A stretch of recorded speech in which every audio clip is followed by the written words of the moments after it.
Okay, how's the music compared to my voice?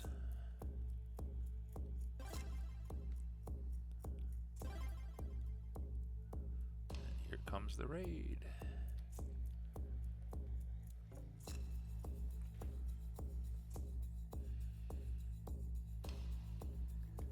Oh, got a couple of quick followers. Thank you very much, Sarukas and Delian.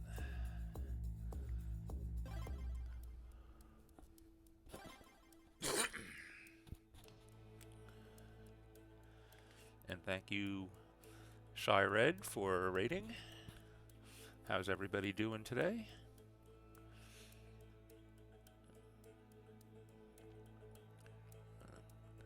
Instead of the usual happy, upbeat pretzel rocks music, today we are treated to the dark and dirgy sounds of Danheim. I think they are appropriate for the prompt that I'm going to be working on. Because the prompt I'm working on, oh, good, look at that there, my chat bot, my host bot, even reminded you. I'll be working on the devastating natural disaster prompt. So I figured it was a fitting time to switch off to Danheim instead of the happy upbeat music.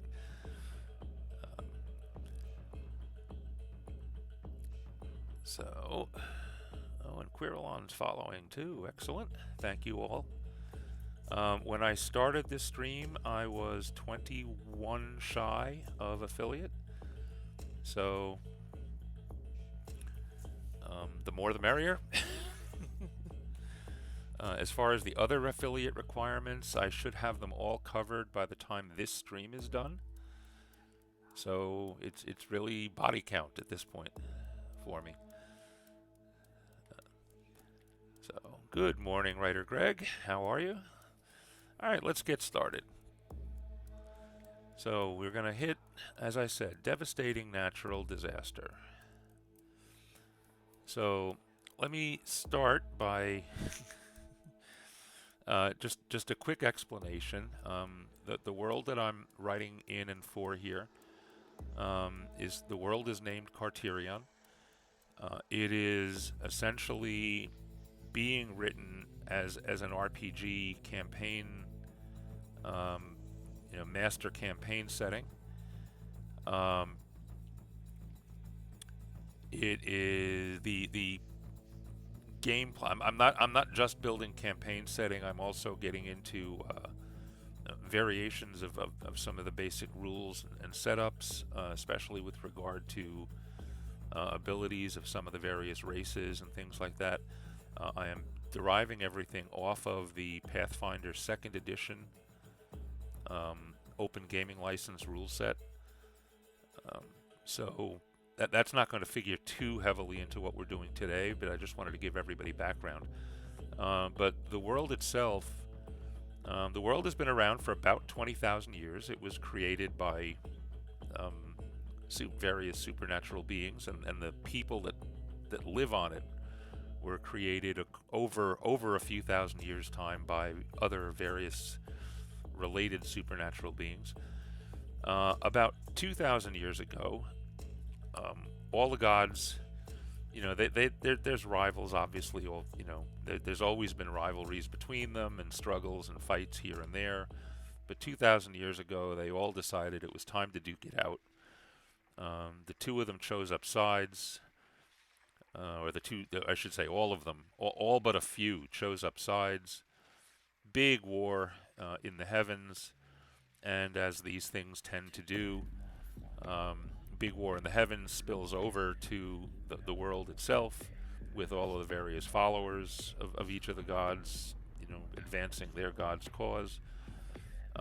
So the result was various forms of devastation across the planet. A lot of natural disaster type things. Also, whole kingdoms wiped out, whole cultures wiped out in some places. Big population adjustment on the world. But that was all 2,000 years ago. Since then, the world is still, it's been recovering ever since, but there are still some scars. And in fact, the region that I'm focusing on for the early work I'm doing, and also for summer camp, is an area that had been getting populated by lots of different groups until this disaster happened.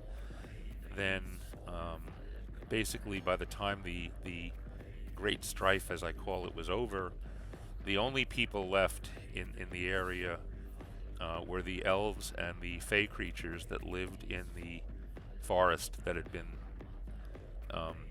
there since the beginning of the world, basically. That forest, however, has took a beating, at least around the edges, and again, some of that is still there. Some of the results of things are still there, and I'm going to basically be focusing today on the effects for this forest area. It's a forest called the Feywood. If anybody's been listening to any of my articles being read by various people, including writer Greg last night, thank you for that. Then you will have heard the mention of the Feywood. So the thing we're going to be concentrating on today is an event or a sub-event of the Great Strife called the Wasting.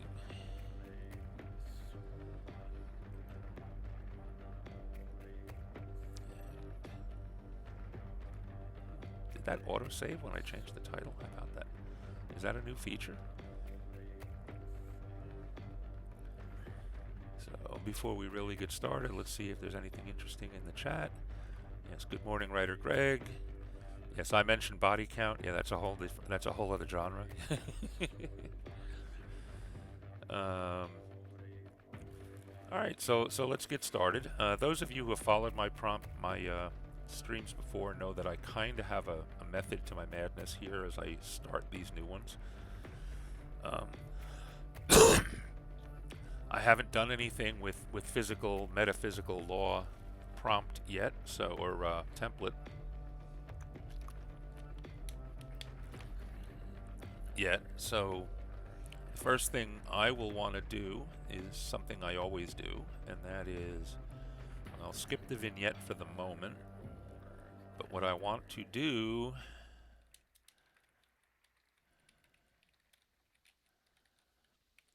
is I'll come through here and I'm going to put a little something in every possible prompt. Oh, okay. Now, what am I going to call this one? What kind of type is this? It could be natural. The wasting is basically going to be talking about the effect on the primarily the plant life, but of course as a consequence, when the plant life in a forest goes, the animal life goes with it. Around a kind of a blight that attacked the Feywood from the edges, and at the time shrunk it considerably. Since then, it's been starting to grow back around the edges, but there's still some signs of the original blight, especially as you get a little farther to the south. So let's see. I could call it natural. I could call it metaphysical divine. I'll take a vote. Which one, guys? You heard me describe what I'm talking about. Is it metaphysical divine or is it natural?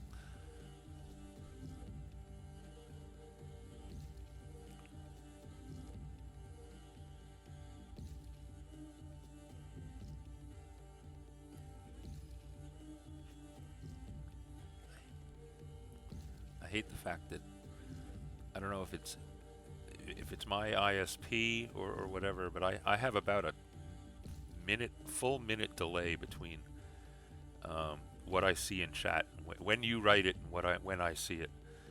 I've noticed that whether I'm watching somebody else's stream or this one.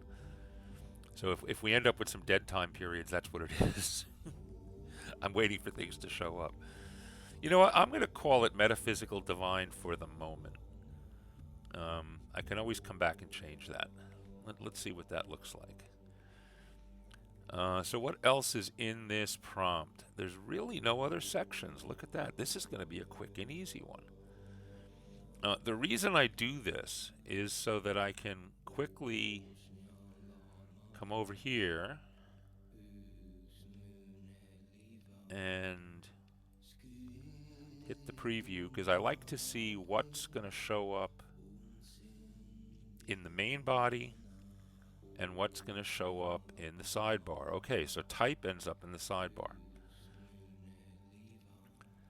So that tells me that I'm probably going to have to make up some other stuff to go into the sidebar, because I'm one of those people that can't stand to see an article that's, that fills up a whole page on the left side with main body and then has big empty spaces in the sidebar. I have a few things I could throw in here. I actually have a couple of map images that I might be able to throw in fact. But I'll get to those later. I'll see. I want to see if for a change I can actually get the text part of an article done during a stream. I have yet to do that. I've started. This is my 1, 2, 3, 4, 5th stream. I've started 4 other prompts on stream. Haven't finished them. Got a long way in all of them, but and did of course finish the prompts eventually. But I'd like to actually say I got one done during stream. The other thing you'll notice, and it shows up here, the section that is the notes for storytellers and GMs. I've put this. I put a note in here when I'm not sure. When I'm thinking about what I'm going to do. I also have the actual prompt text in here, so that's just there to remind me. The blasted region. You know what? Maybe it is worth going for a quick map or a quick image. Let me do it this way.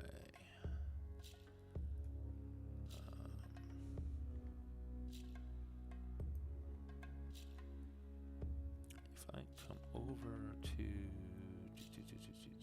images. In fact, maybe I will pop 2 of these in here real quick.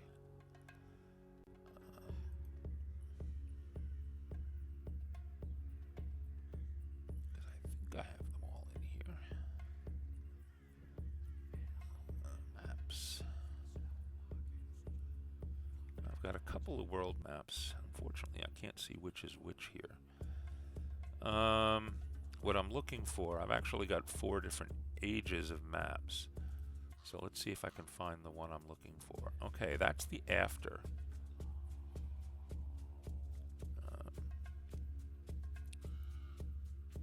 And that's the before. Okay, so let's look at these.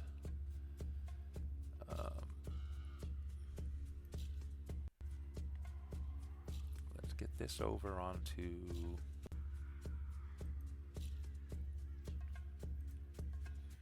article.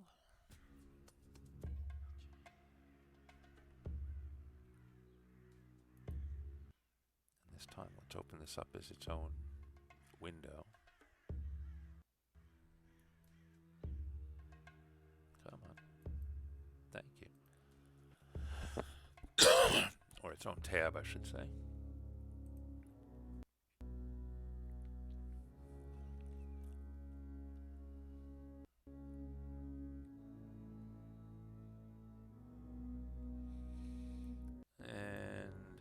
Throw this one for now.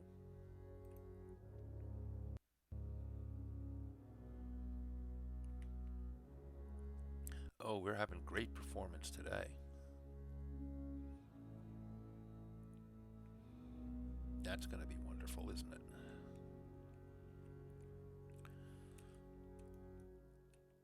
Let's throw that one in there real quick. And let's throw...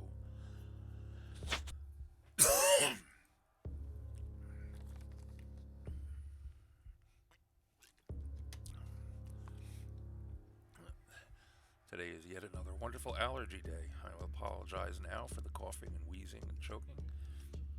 It's not COVID.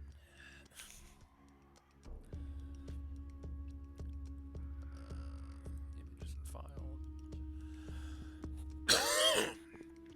Whoa.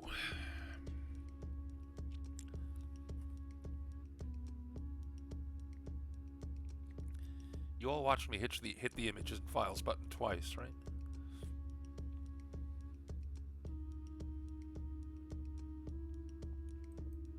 How about a third time? Third time's a charm. There we go. World of Carterian maps, and this was the before, I believe. Or this was the after, rather. Yes, okay.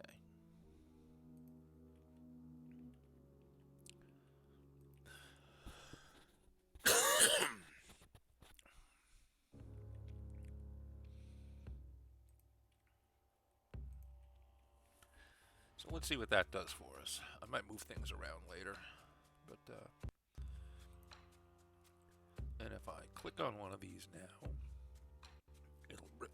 it'll bring it up. Oh, that's before the awakenings. Oh, come on. Alright, this isn't the map I was looking for, but as long as it's here, let me just show you real quick. The area that we're going to be, that I'm working on, is this area over here. And if you notice, when the world was first created, before all of the various living creatures started getting there,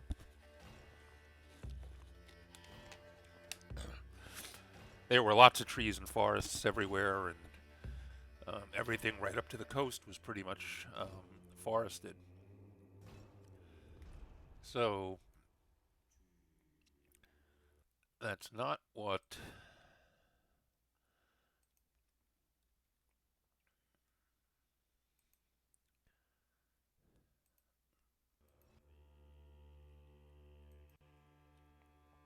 why do these all say the same thing?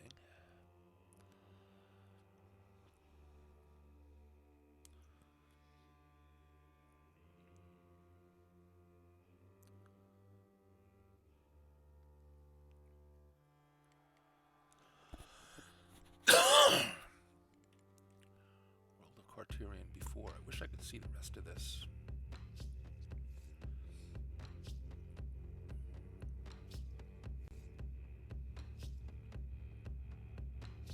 Text.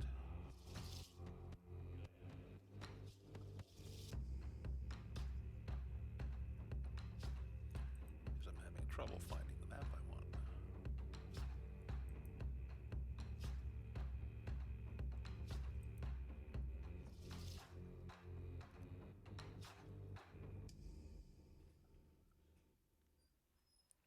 Alright, it looks like this is the one I'm really looking for. You know what, let's...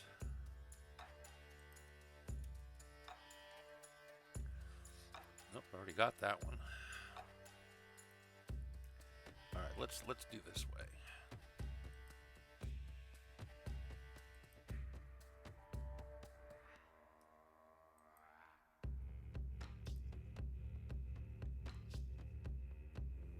Okay, I already got that one.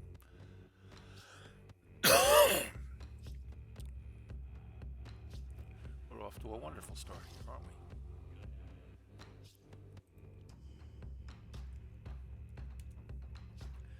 I'm going to put all 4 maps up and then figure out which 2 I need to keep.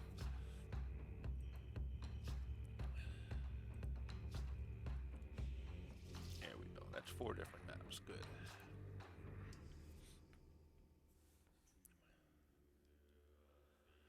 Part of the problem is I have my screen shrunk a little bit so that I can see the chat and so that it can record on the stream, so that when I put the VOD over, people can actually follow what's been going on.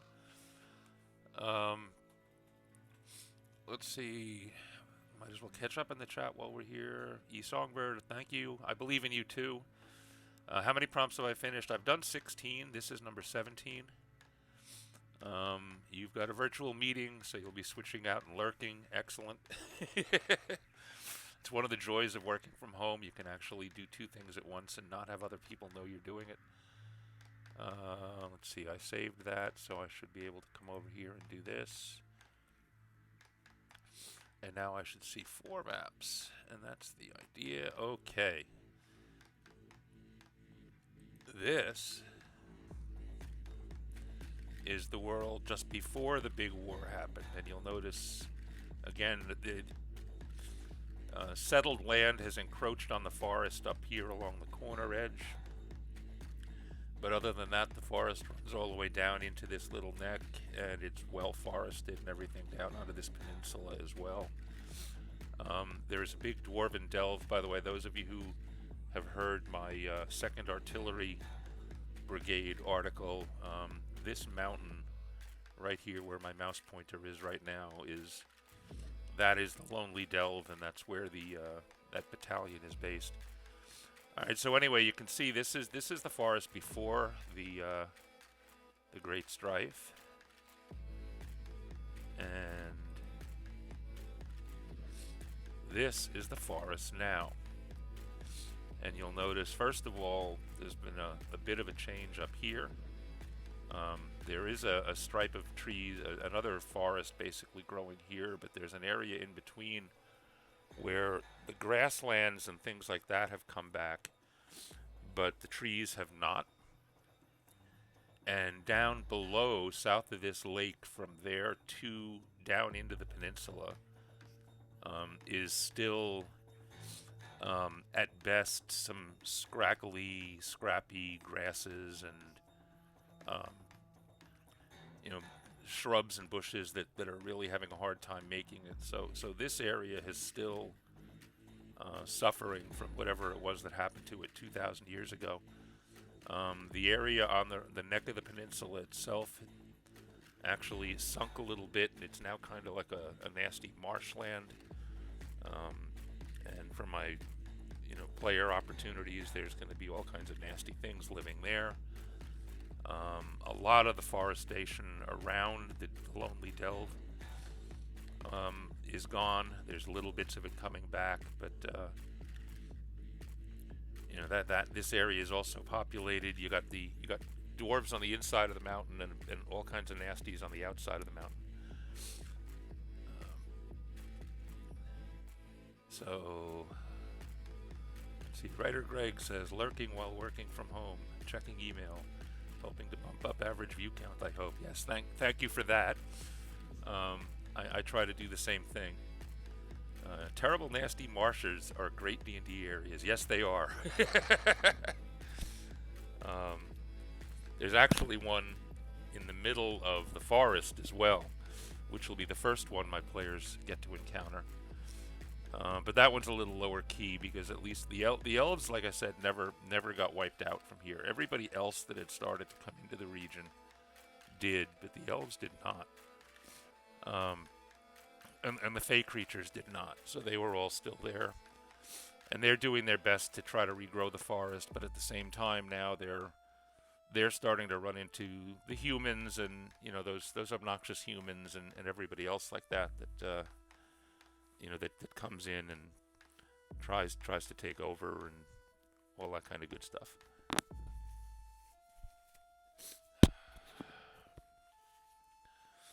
Allergies they started exploding literally 2 minutes after I started talking. I was fine all morning. What's that all about?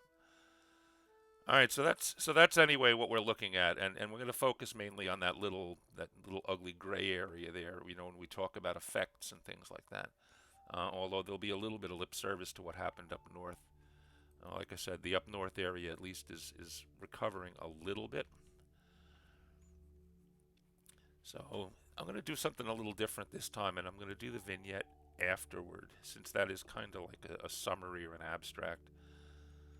So let's work on these two. Describe the way the natural or supernatural law manifests itself. For example, the color that fire takes when a specific element burns. Yeah, okay, let's. In my case, obviously, we're going to talk about the plant life that isn't there, and what little bits of plant life are. And as far as localization, this is where I can talk about the effects on the north, to the lasting effects in the north as opposed to the lasting effects in the south. So actually, it looks like this one is going to be fairly easy to write.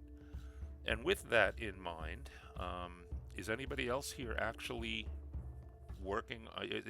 Is everybody doing real life work and lurking, or is anybody actually doing World Anvil stuff? Because if anybody's doing World Anvil stuff, I'm going to challenge everybody to a writing sprint.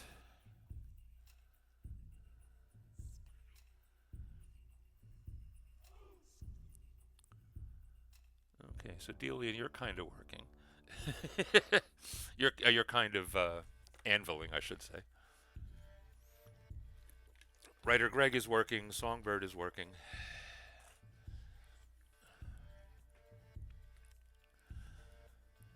You know what? We'll officially call it a writing script sprint rather. And if anybody is actually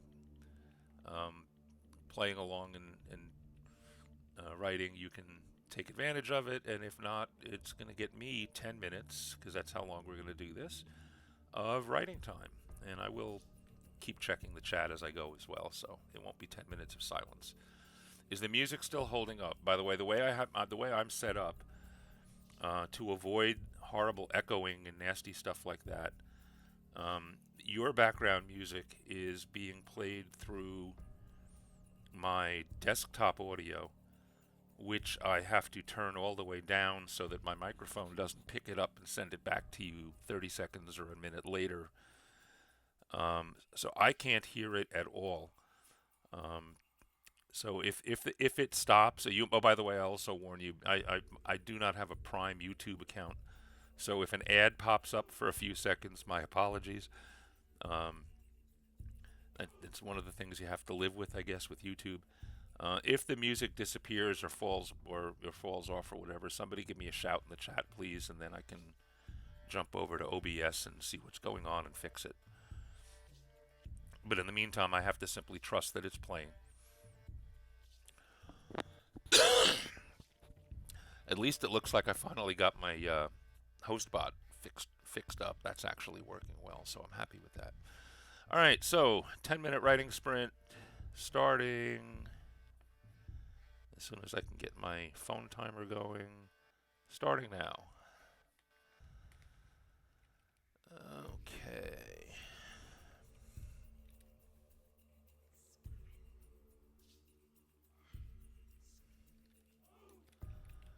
The wasting. Actually, you know what? This is going to be vignette section, so let's start up here. Wasting is one of the many manifestations of the great strife. Get rid of that double the.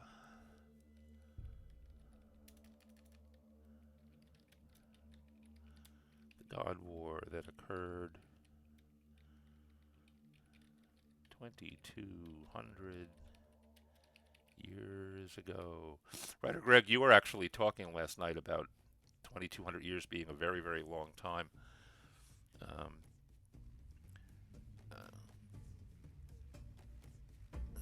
Writer Greg, I pipe all output audio through my earbuds. Yeah, I tried that, and it just didn't quite work out for me. I'm not quite sure why. I'll play with that again sometime, because it would be good for me to at least hear the music. What I really wish is I wish there was a way I could get the output from OBS. I don't use Streamlabs OBS. I use the generic one. And that, that would actually be ideal. If I could get the OBS output and get exactly what you guys are getting, then that would be perfect. But that would be a good feature of a piece of software, and therefore I'm not allowed to get it.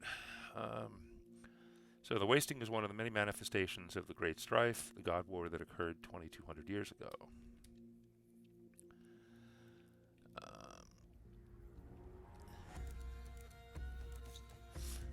the result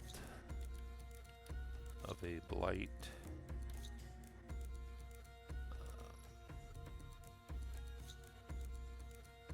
inflicted on the lands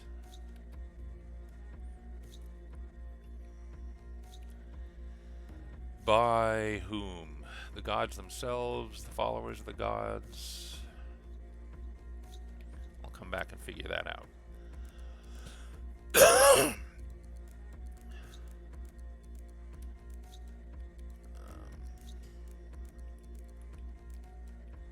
Parts of Carterion are still recovering. In some regions will never be the same. There is actually 2 areas of the planet where probably we can assume it's the same wasting that happened there. They're far away. They are desert now, and they are going to remain desert. So, you know, like I said, there are some areas that this is the case. So.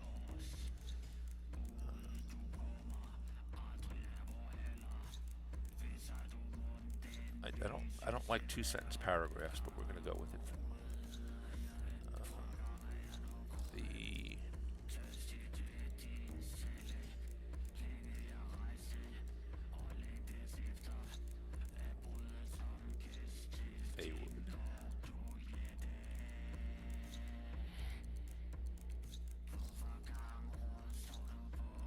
Was not spared.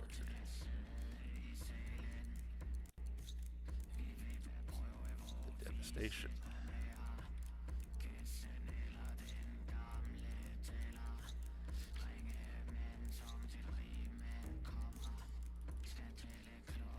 Those elves and fae able to hold back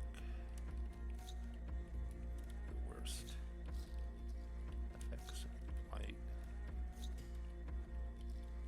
and keep the core of the forest alive.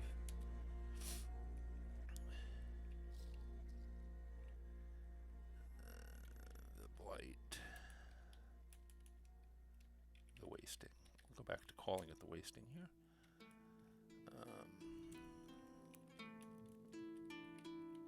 Drastically reduced size of the once vast forest.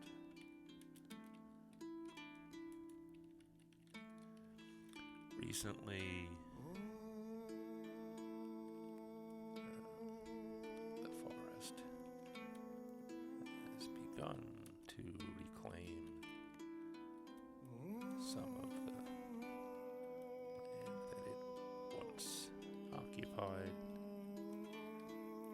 but it will likely never be the same. It will likely never return to its former size and glory. That's probably going to do it for the vignette. Another thing, I try to keep all my articles uniform and organized. Those of you who've seen them will notice my vignettes are always a little larger in font size, and that's because I put them in a section. I think sections are either Master or Grandmaster, unfortunately, for those of you who are not gilded. But they allow me to basically define slight changes in fonts and things. And the other thing I do with all of mine, and this is another section trick, is I put a drop cap on the first letter of the vignette.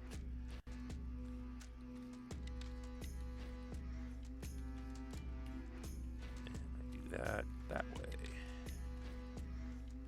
If anybody's interested in learning those tricks or whatever, let me know, and I will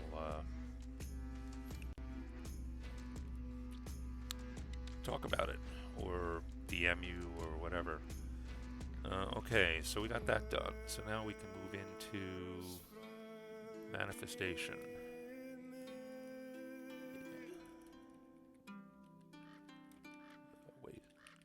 Wasting at the time of the great strife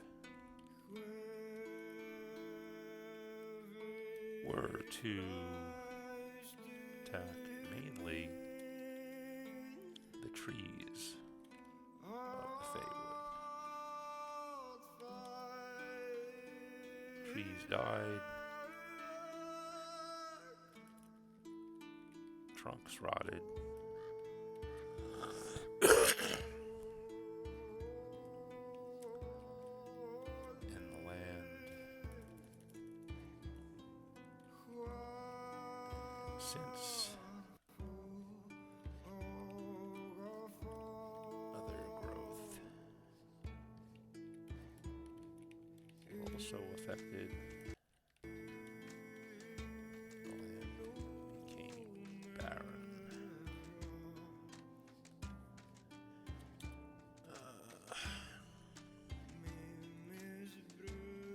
I'm gonna jump around here because there's as my thought stream is running, I'm bouncing between those two. How are we doing on the stream on the sprint? Got a minute to go, folks. The northern. I'm going to jump down to localization here for a minute. The northern edges of the Feywood.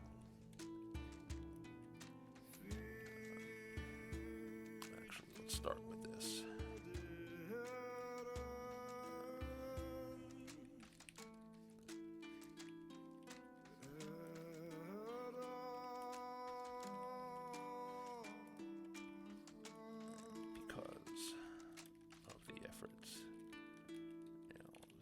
Fey to keep the Feywood alive. The effects of the wasting were strongest, and the extreme northern and southern edges of the forest. And there's the timer. Okay, folks, save check if you've been writing.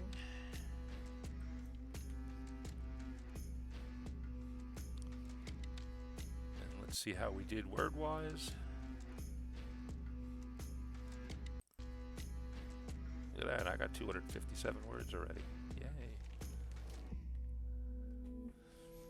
So how did people do? Let's see what else we have here. Let's see, finishing up on your language prompt. Hopefully you just got some writing in on that during this last 10 minutes.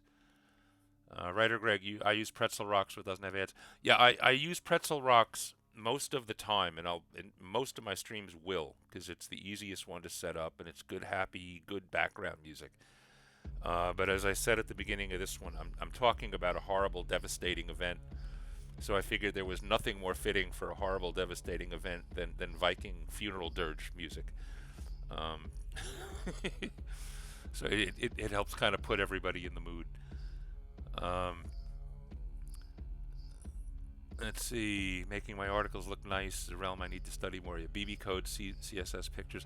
One of the things you got to watch, and you know, I fall down this rabbit hole all the time, is if you want to focus on your writing and the content is the most important thing, then you really don't or shouldn't worry terribly about exactly how it looks and whether the format's nice and whether the pages are balanced left and right and top and bottom. Having said that, it is practically impossible to live in the World Anvil world. And by the way, I've only been here since about 2 weeks before summer camp. But the first thing you see in World Anvil is all of these wonderful, beautiful article layouts and gorgeous graphics and fantastic art and excellent formatting. And you can't help but want to make your stuff look good too. You need to strike a balance, though. I mean, you know, if you haven't learned all of the BB code and CSS skills or whatever, it's going to take time to learn them. It's good to, you know, I do encourage people to do that, to learn them, but don't try to learn it all at once. I mean, you're not going to suddenly become, if you've never done that stuff before, there is no way you are going to suddenly become the prettiest article on World Anvil. So don't worry about it. It'll come in time, and that's basically all I can suggest on that. There's a guide on the Grand Grimoire. I assume you're talking about the World Codex, Q. Delian got 101 words. Excellent. Q, the world I made for holding world building guides. Oh, it actually has a word. You have your own area. I'm gonna have to look into that. Let's see. Send a link via Twitch. Yeah, Songbird. It's definitely worth time. It's worth learning. The other thing is you're going to find, again, depending on what level you're into World Anvil at, there are some things that everybody can do. There are some things that any gilded person can do, and there are some things that only grandmasters and above can do. And there's probably even stuff that only sages and higher can do. I wouldn't know about those because I'm not. So, but I do have grandmaster stuff, so that lets me do some of the things that, you know, that may look really, really good. And Dick Nervous, that's one of my playtesters. Rich, if you're actually here, thank you for following. If you're not actually here and you just threw in a follow for me, that's great too. Thank you.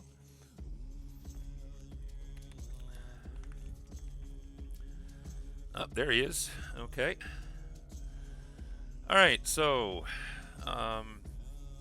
let's get back to this. Actually, let's see what it looks like. I hit my save before, right?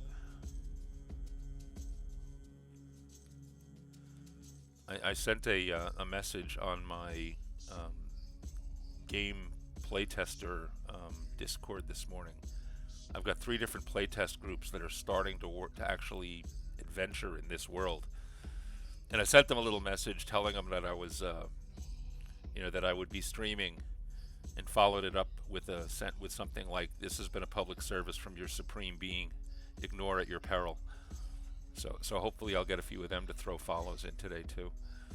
So it doesn't look like much. Well, first thing I need to do too is get rid of 2 of these maps. And again, we're keeping that one and that one. So the first 2 have got to go. So I can do that quickly. And I'm going to have to put some titles on those. I'll do that shortly.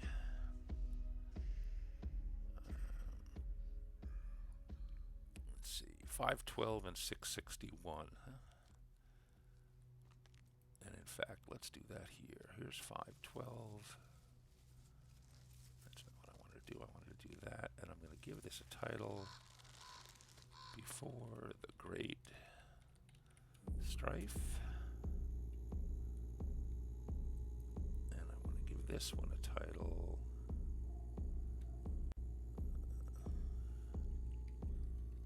Criterion Today.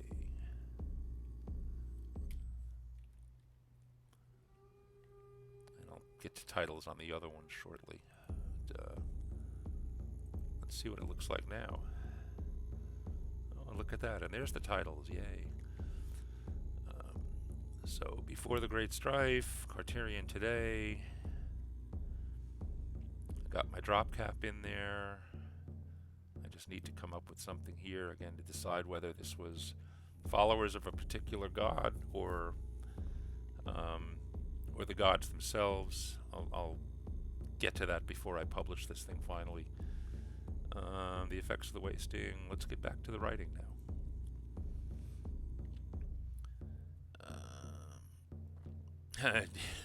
Yeah, there's my player. Very dangerous place for half-orc champion running around with a bunch of little people.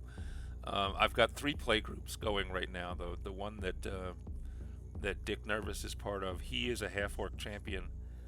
The other three are a... Let me see if I remember off the top of my head. There's two halflings.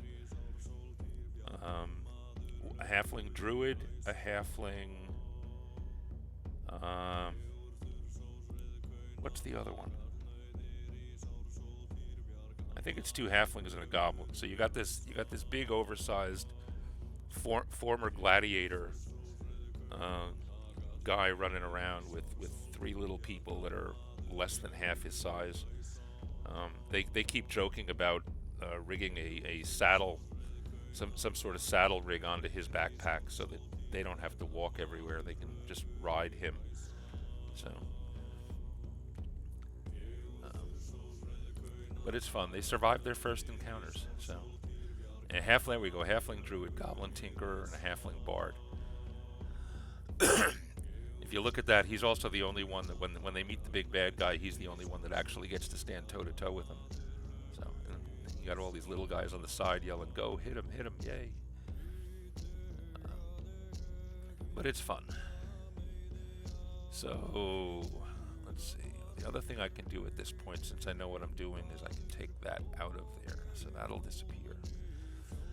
The one other thing I will do, and again, this is part style and part because it makes the articles work nicely. I have to come up with something yet, but I will include some sort of quote on the top and the bottom. And here's a trick. The credits section. If you're again, I'm on the credits tab here, or the sections tab. The credits section is the section that appears at the top of the article, above where the body splits into main body and sidebar. So if you put something in the credits section, it will span the entire page. So I'm going to just put a placeholder in here for a quote right now, using the format that I usually use.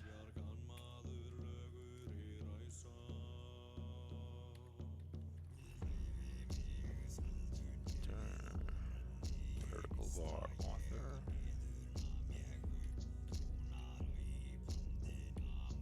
And if I do have any credits, by the way, like for artwork, I don't usually put them at the top of the article. I put them at the bottom, and they go into this section here called full width footer.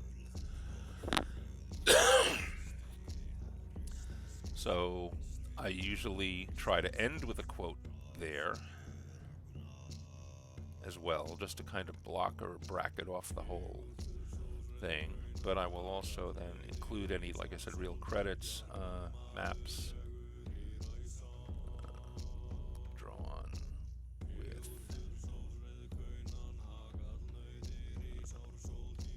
and let's be nice and give them a plug here. URL, HTTPS.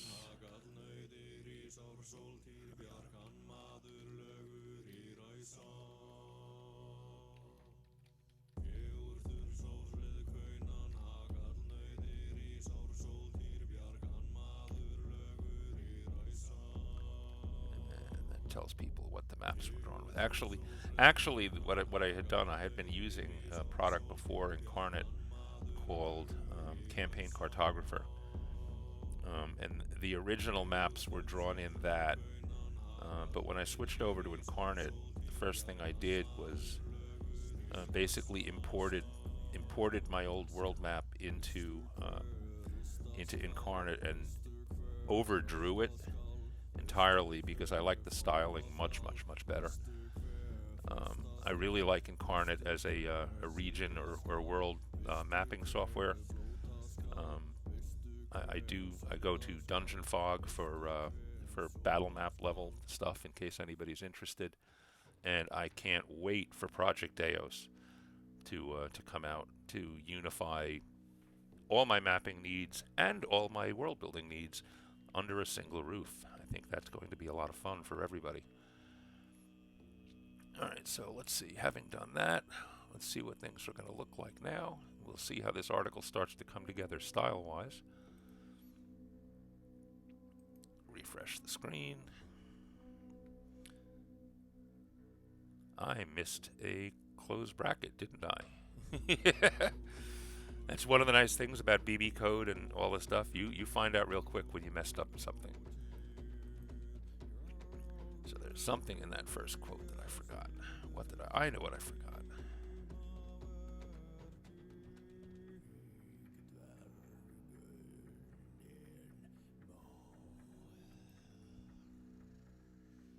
Quote, close quote, center, close center.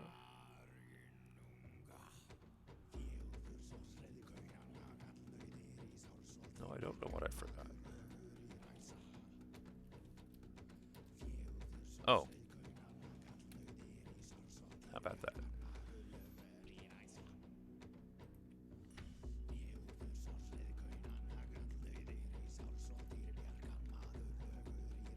Look at that. That's better. So we'll see now. I'm going to have a quote at the top. I'm going to have my article. And then I'm going to have a quote at the bottom, where I made the same mistake because I copied and pasted that. And then I'm going to have my credit down below that. So one of these days I might actually, modify these templates so that all of this good stuff actually shows up right when I bring up a template.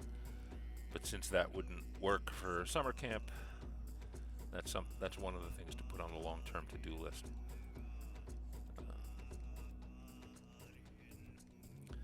Okay, so let's get back to the writing.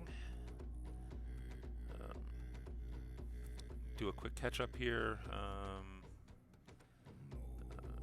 Rich, yeah, at least trying to stand toe-to-toe. Damn ghouls in there, paralyzed. Yeah, the first encounter these guys had to deal with involved a bunch of ghouls and undead, and those of you who've played either D&D or Pathfinder are familiar with the paralyze and or long-term disease effects of dealing with both of those critters. So Songbird, oh, you're starting to look at Incarnate as well. And yeah, Dungeon Fog for battle maps, definitely. The closest thing to mixing them I do is I've done a couple of forest level battle maps, but even those I do in Dungeon Fog. One of the tricks I learned there and I introduced my group to was in Dungeon Fog to lay out if you want to do a forested area.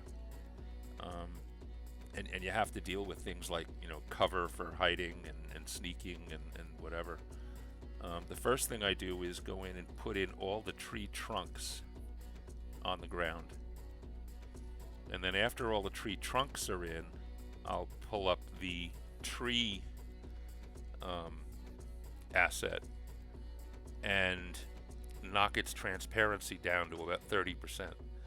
So you can see, here's how big the leaves of the tree are, but you can kind of see right through the leaves to the ground, because you're doing a top-down look. So you can move tokens around, and you can do all that sort of thing, and you still see where the tree trunks are, so you know when people are hiding behind a tree to avoid being seen or to duck an arrow or something. But you still have the trees overhead. Needing both was something that I discovered in the last big campaign I ran, where one of the characters was a paladin who decided that he wanted a flying mount. So literally every encounter from the time I made the mistake of breaking down and giving him his flying mount, every encounter involved I'm flying 500 feet above the ground, scouting ahead so I can see what's coming. So I had to start putting more and more encounters in the forest where he couldn't see anything except the tops of the trees. But it taught me that it's important to show both the ground level and the sky level when you have situations like that. Okay. Who's ready for another sprint? Let me get my timer going again here.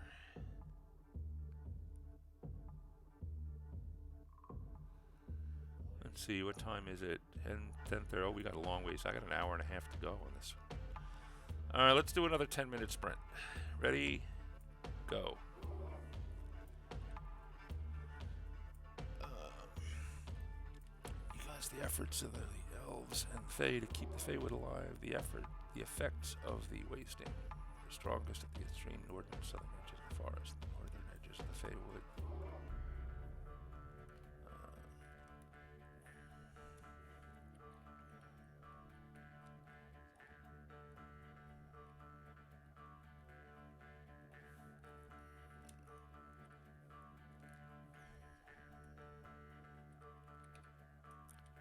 Retreated several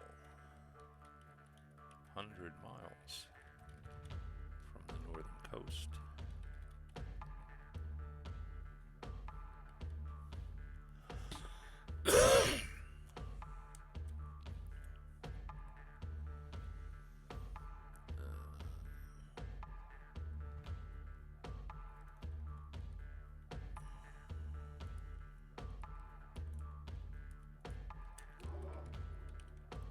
While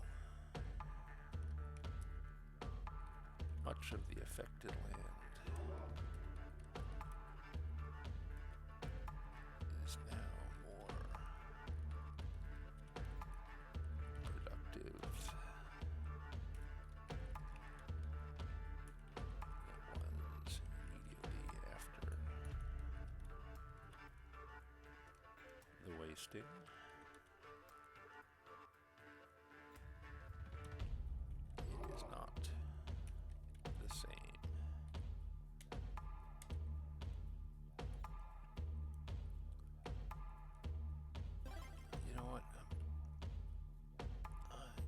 I'm not a big fan of single sentence and 2-sentence paragraphs, but it's going to work here for a reason. The northern edges of the Feywood retreated several hundred miles from the northern coast, and while much of the affected land is now more fertile and productive than it was, it is not the same. There remains to this day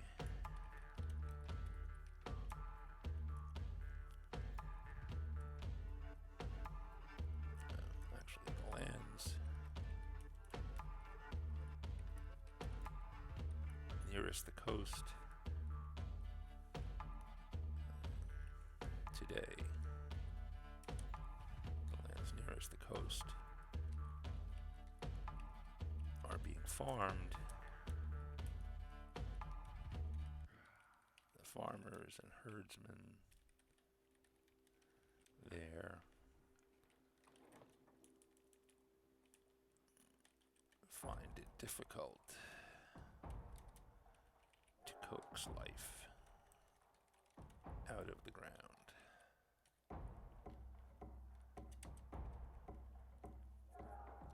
A narrow band of forest called Oakwood has returned, or has grown up a few hundred miles south of the coast, but the trees here are twisted and gnarled.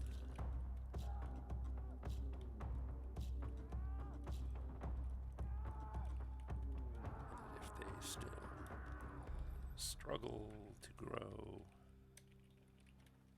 against the effects of the blight. By the way, since I'm using blight and the wasting interchangeably and I'm going to need stuff to fill in my sidebar, let me jump over here now, and while I'm thinking of it,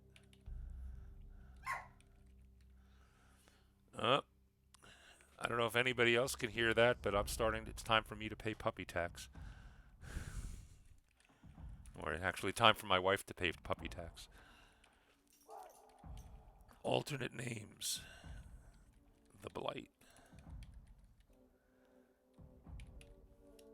For those of you who don't know what it is that I've just typed. Oh, Catchtan, don't want to be a backseat rider, but you put put double the before extreme. Thank you. I will go back and find that in a second. What I just typed here is something called a key value pair. And what's going to happen is alternate names is going to show up as a header, and the blight is going to show up as normal text underneath it. And I'm putting that in the sidebar, so we'll go back and see what that looks like shortly after the after the sprint. Let's see.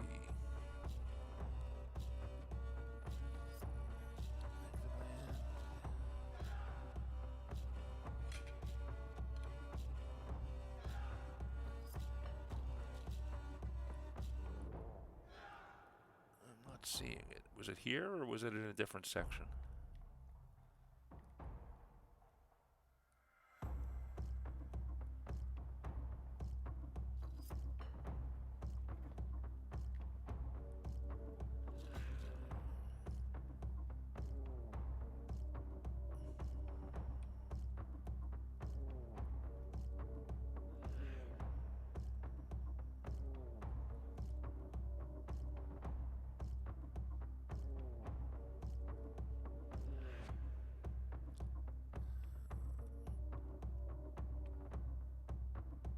Oh, there it is. Yep.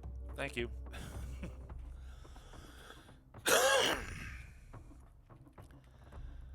Okay. A narrow band of forest back to the sprint. By the way, 3 minutes and 27 seconds to go in the sprint. A narrow band of forest, now called the oakwood, has grown up. The trees are twisted and gnarled as if they still struggle to grow against the effects of the blight.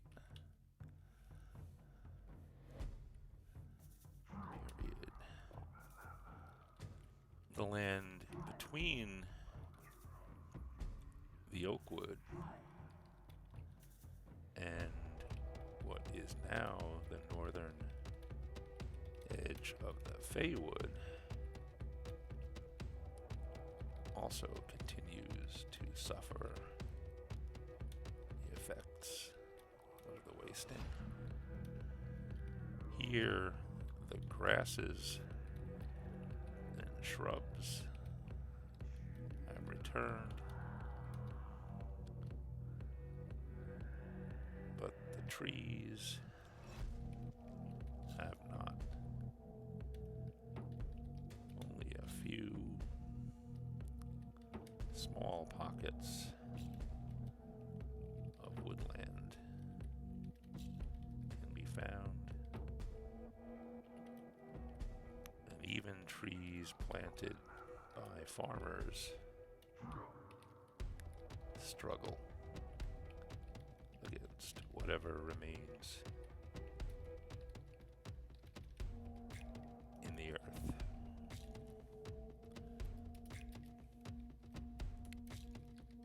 The southern edges of the Feywood have not been as successful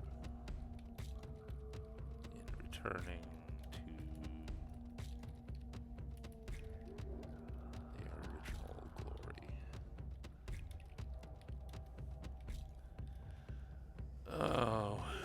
While the encroachment into the original forest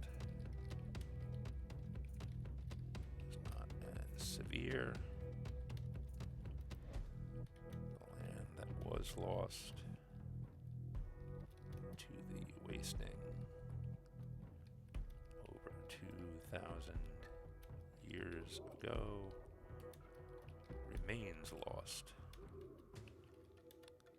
unable to support anything more than let's see, I need some good words here.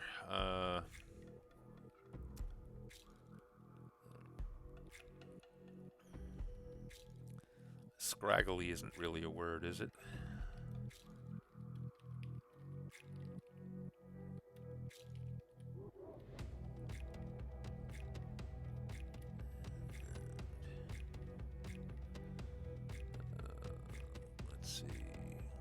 Dazzling Kid just got back from yeah, your dog's bio break. Let's see, old Wives and Myths prompt. I got that one done a couple days ago. How much of the... Yeah, good question. Time's up. All right, pens down, everybody. Sprint is over. Save check. Everybody get those saves in. Those of you who are writing, how many words did you get done? Or what are you up to altogether?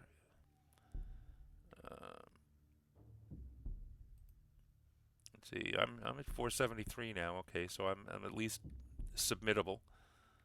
I still have some work to go, obviously, but okay.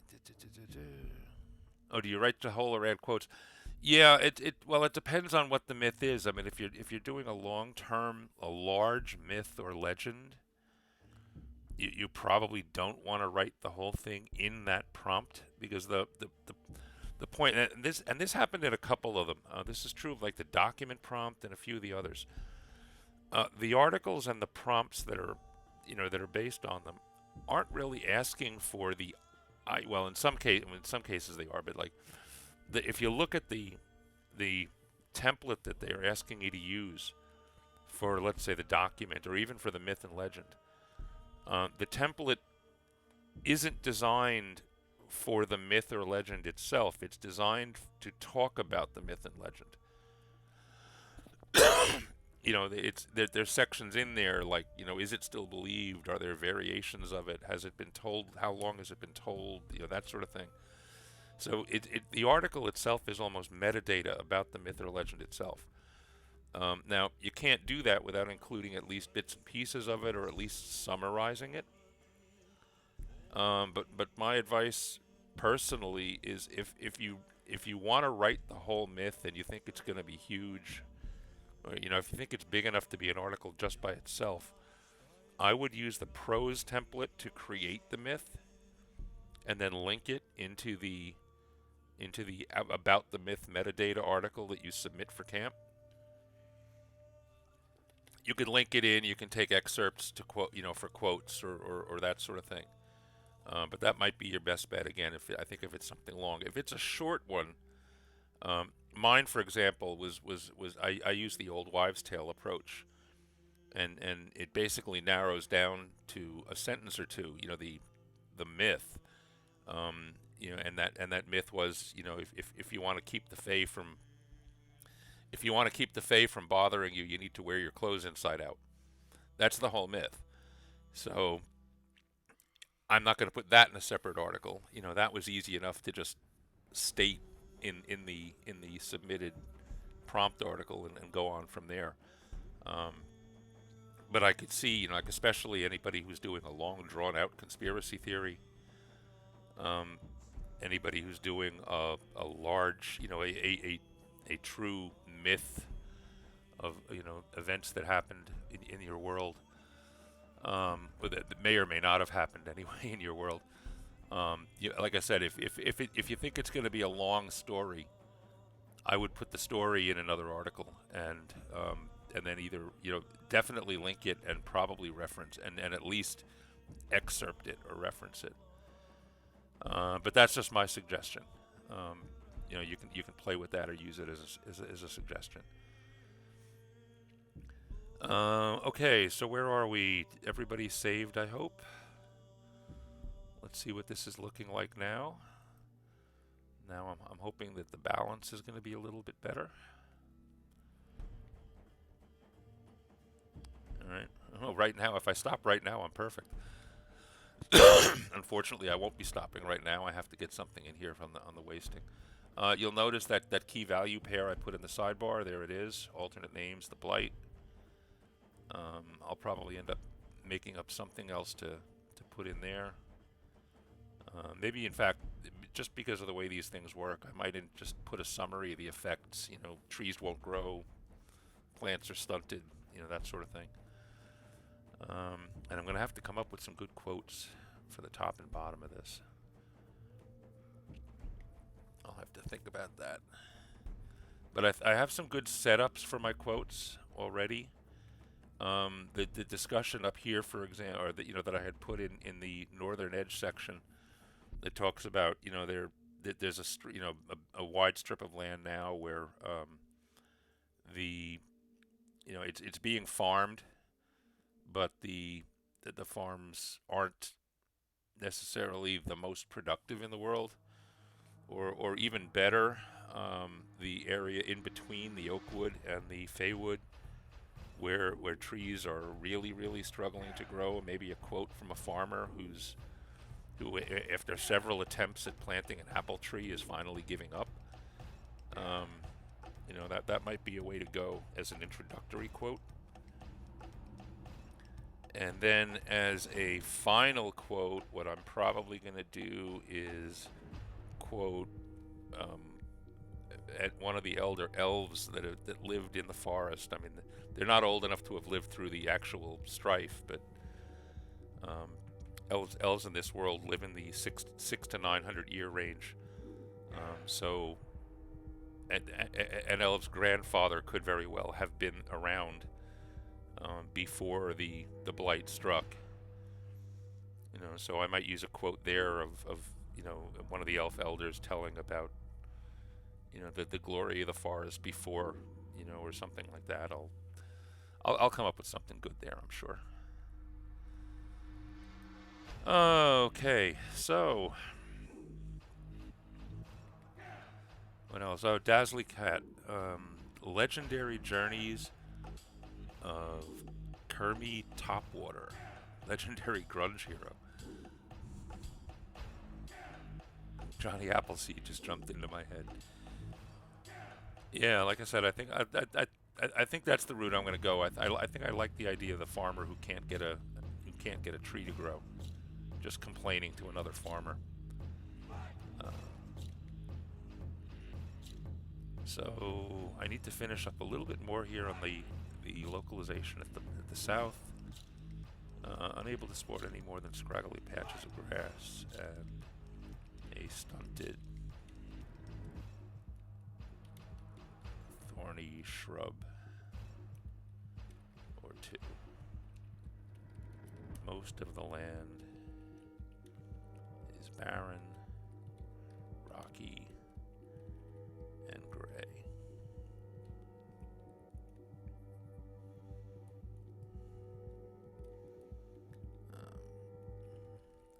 Further south,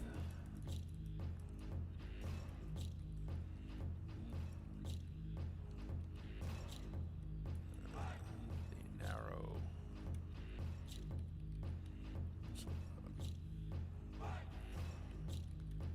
leading to, the narrow isthmus. There's a good word to spell. Leading to the Spearhead Peninsula.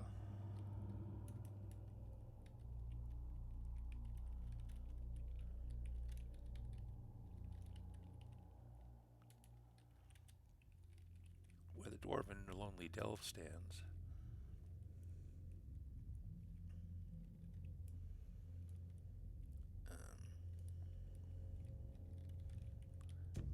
Will never return to its former forested glory. The land here, the land itself here sank during the strife.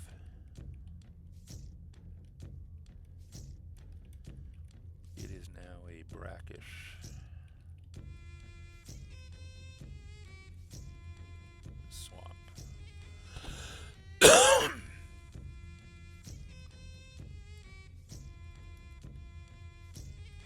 Brackish swamp.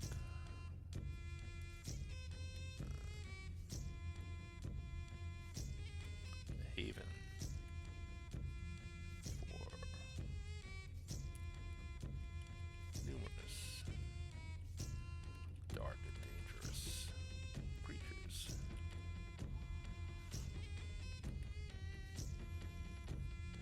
Dazzling Cat. Yes, these prompts are creating my world. I started with just a world map and idea. Yeah, I didn't have much more than that when I started as well, and summer camp is, but I picked again. I'm building a world for people to play in, and they're starting to play in it.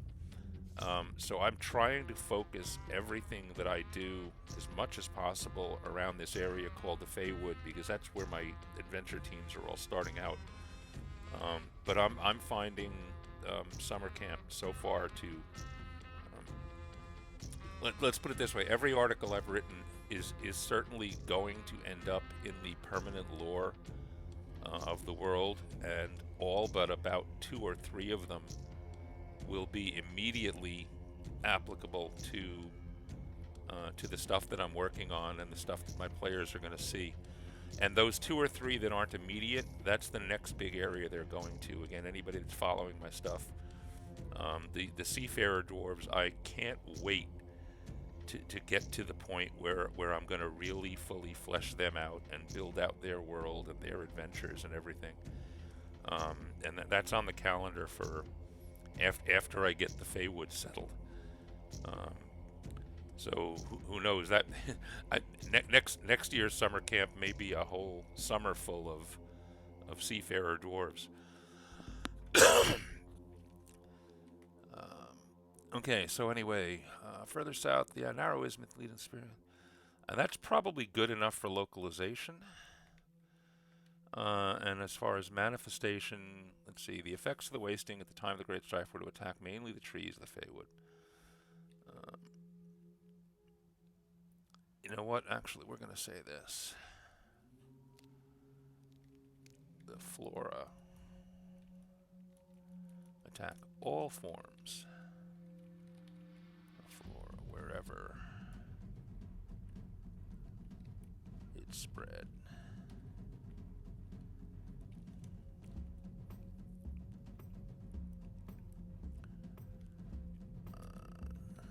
At first, this killed off trees, grasses, flowers, and anything else that grew out of the ground. In the time since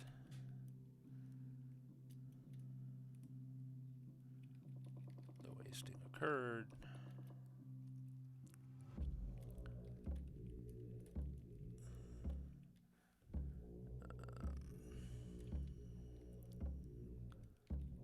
the effects have softened somewhat.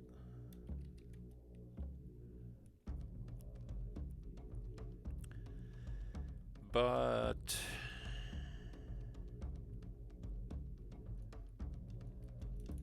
the effects have softened somewhat.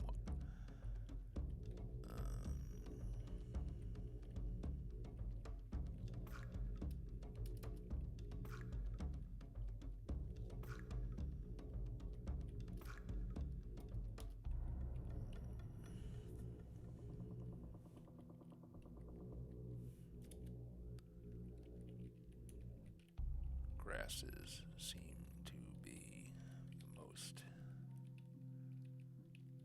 resistant to the lingering effects of the blight.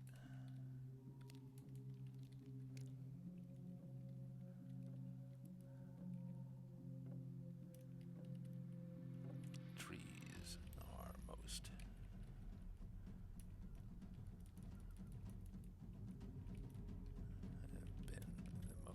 sensitive to the traces of evil that remain in the earth. I'm not trying to attempt to define whether this blight was bacterial or viral or purely magical or whatever, and that's one of the reasons that calling it a divine, metaphysical divine, is good. I don't really have to. I can just say it's magic and go with that. So we'll see. Oh, eSongbird is talking about. Let's see. I gotta catch up here. Uh, eSongbird, my RPG setting is much more full and rich because of summer camp. Yeah, definitely. Oh, and yes, World Ember is coming up. Yeah, that's the month of December, because there's not enough to do in the month of December. Um, Now I just need help building encounters with all of these wonderful places. One of the things I am thinking of doing after summer camp, I have every intention of continuing to stream after summer camp. Probably at least 3, maybe 4, 4 streams a week. 2 of them at the very least will be world building like we're doing here. But I'm thinking of devoting 1 stream a week toward creating adventures in your World Anvil world, where I'll actually focus on some of the mechanics of how to build a balanced adventure, how to how to size things and structure things, not only for the party you're dealing with, but especially if anybody happens to have an interest in actually writing these down and publishing them, and whether it's for money or not, making them available. As soon as you do that, you have to stop thinking about just the party that you're playing with, but you have to start thinking about, well, what if the party looks like this? What if there's 6 people instead of 4 people, and that sort of thing.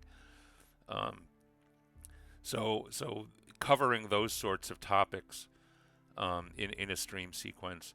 And then the other one, if I do 2 on world building and 1 on adventure building, I might do 1 a week on maps as well.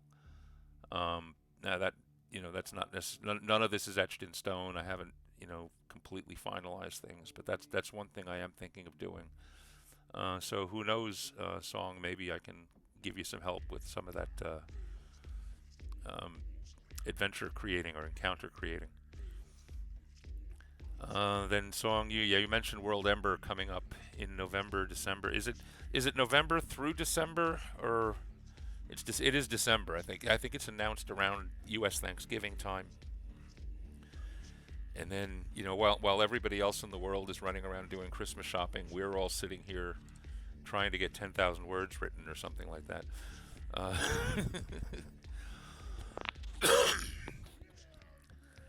So that'll be fun. Dazzly Cat, I think creating an encounter and then creating characters to run through is a great way to visualize a scene in a story. Yeah, again though, it depends on what you're doing. Here's the problem with creating adventures. Any of you who are experienced DMs will certainly know this.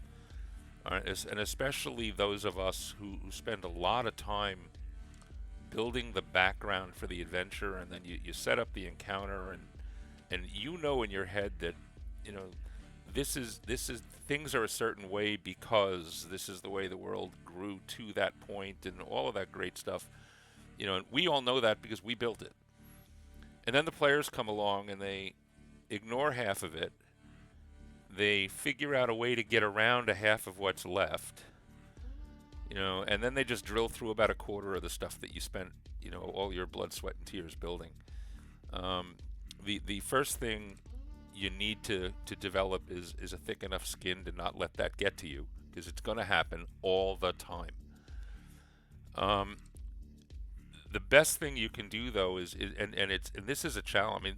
I mean, I enjoy DMing. My gaming happens as much before the session as during, and it's not just the writing. It's trying to figure out what the players are going to do that I didn't anticipate. Because it's easy enough to build the encounter the way you think it's going to go. I'm going to throw this at them, and then they'll beat that bad guy, and they'll find this piece of this clue on the body, and that's going to lead them to this, and then that's going to lead them to this, and that's wonderful. And then they fireball the thing and don't have any clues to pick up. So now how do you get them to the next section?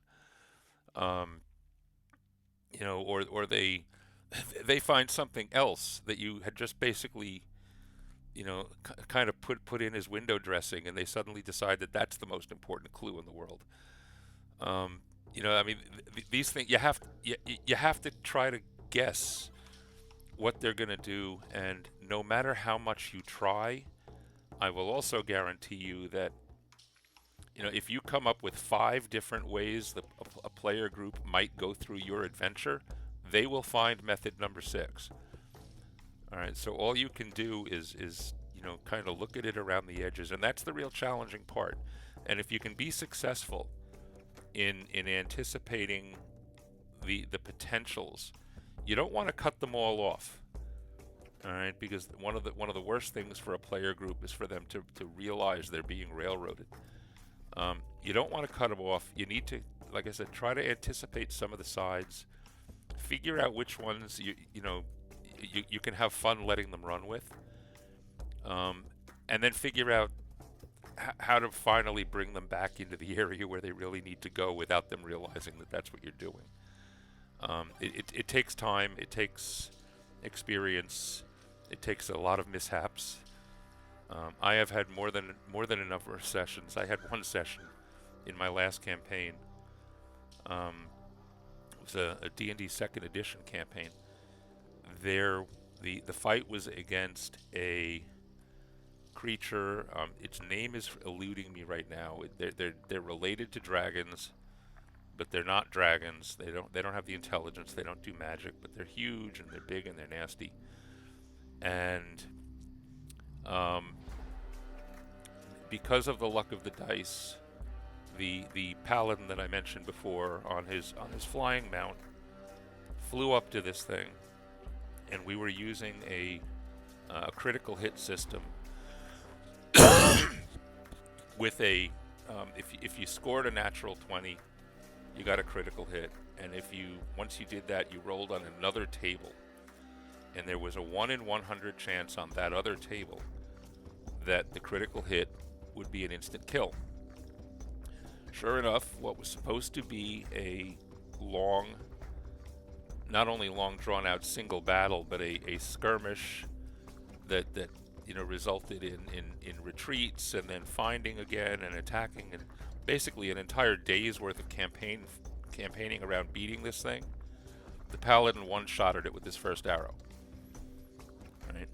Now I've got 6 people sitting around a table with nothing to do for 3 hours. Those things will happen no matter how you try and how you plan. Don't let them discourage you.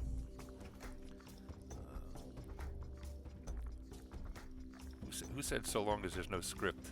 For no reason, yeah, for so long as there's no script, there's no chance of messing it up. Good point, yeah. Yeah, Rich, but again, those of you who don't recognize Dick Nervous, he's one of my players. No players never go off script. No, it never happens. So anyway, this goes back to Dazzly Cat. You said creating an encounter and then creating characters to run through it. That's an excellent idea. But like I said, if you're doing it for your group, you know what kind of characters to set up, and you can kind of visualize it. But I've given myself the extra challenge of trying to design my encounters so that pretty much any group of 4 to 6 characters of any mix of any makeup will be able to run the encounter. And I'm fortunate in the fact that I've got 3 play groups now that are 3 different sizes, and across them they cover the full gamut of player races and player classes, and there's some interesting mixes. So I'm actually, it looks like, I'm getting a lot of good mileage out of my play group, and I thank them all the time. Oh, look at this. Somebody else knows somebody. Oh, one of my other players joined. Hey, excellent. That would be Webwench, for those of you who don't recognize that name. Players never go off script. I'm catching up in the chat right now. Yeah. You'll think of everything the players could possibly do in the universe, and they end up in another universe altogether. It's true. Danny Adventures, welcome. Thank you for joining. Follow if you haven't, please. Scribe and Cody, we talking 3.5. Actually, I'm based off Pathfinder Second Edition, which started at 3.5 and then lived for a long time as Pathfinder 1. I find the Pathfinder 2 rules a lot more put together than the ones, and the reason I'm using the Pathfinder rule set rather than the D&D rule set is because Paizo's open gaming license is far, far more inclusive than the Wizards of the Coast license. So I have a lot more freedom as to what I can just pick up and use rules-wise. I mean, I'm building an entire environment from, again, Campaign World is completely from scratch. but the second edition, the Pathfinder second Campaign World of Golarion is actually the only thing they don't cover, that they don't make available in their gaming license. So I wasn't worried about that part, but when it comes to rules, I mean, I am looking at some rule tweaks and variations that I do plan on formalizing. Again, anybody following my world, you'll notice that one of the books on the world cover is rules, and it includes. You might not be able to see it all. I think some of that is subscriber only. But there are some extra rules and rule tweaks and things, and I am creating additional races and heritages. Again, my seafarer dwarves is an example. They're not in the plain vanilla Pathfinder world, but I got them, and I'm going to make a lot of use of them. Let's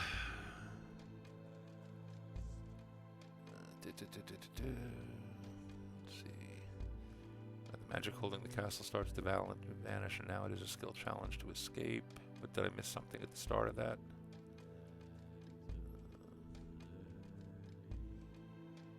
We talked 3.5 I just got here. That's from the magical item.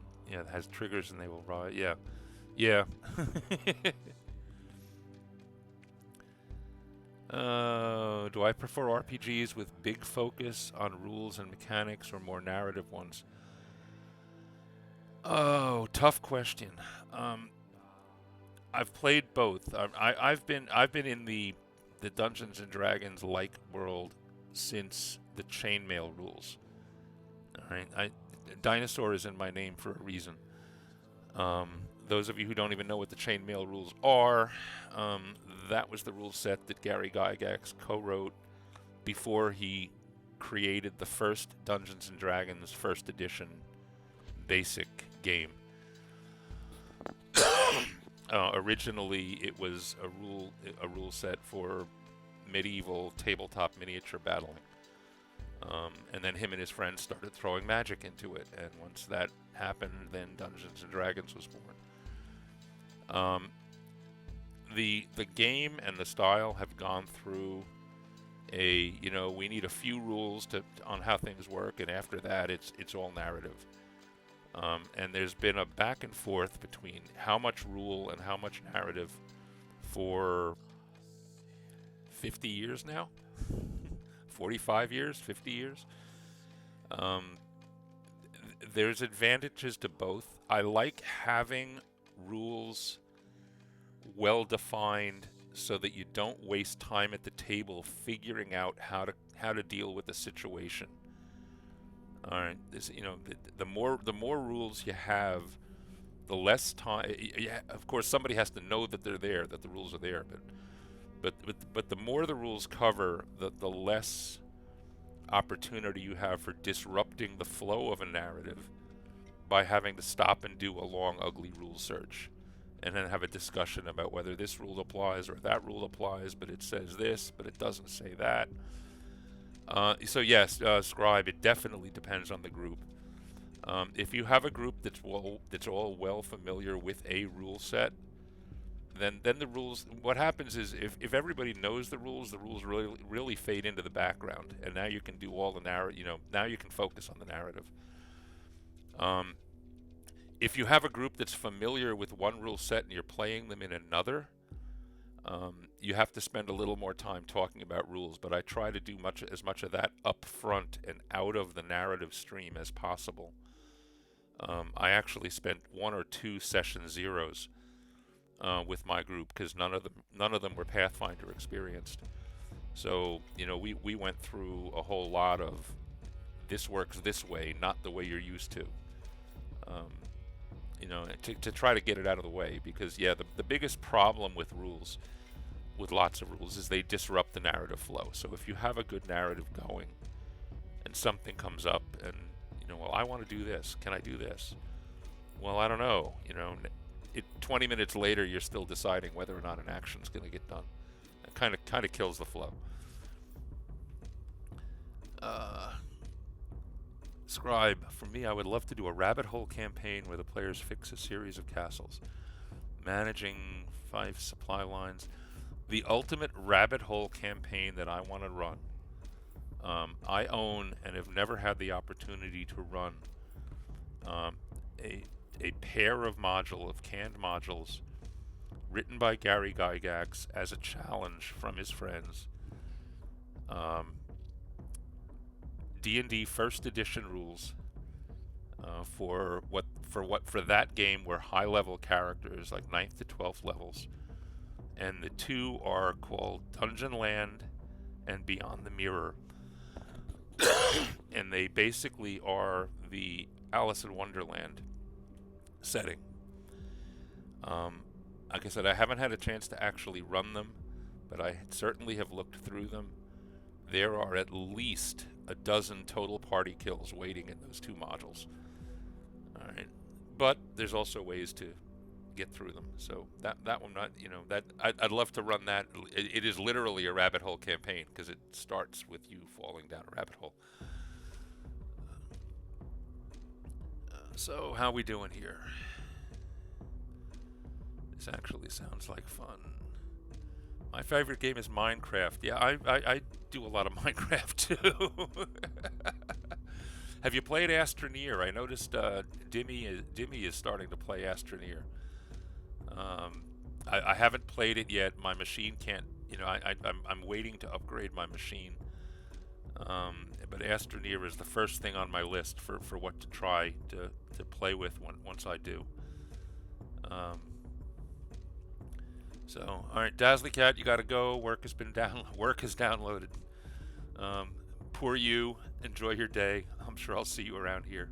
And thank you for stopping by. And if you haven't followed me yet, please do before you go.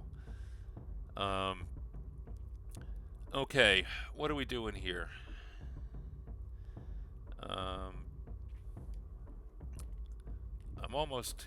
I'm like, how close to finishing are? What do you think? One more sprint, and then maybe I'll spend a little bit of time in the last half hour running through any articles that anybody wants me to read through. So if you want to start, anybody that's out there that has an article they want me to read, start putting them up. But in the meantime, I'm going to do one more 10-minute sprint and see if I can get the bulk of this article written. So if you're writing, please prepare to follow along. And the sprint starts now. In the time since the wasting occurred, the effects have softened somewhat. Grasses seem to be more resistant to lingering effects of the blight. Trees have been the most sensitive to traces of the remain of the earth.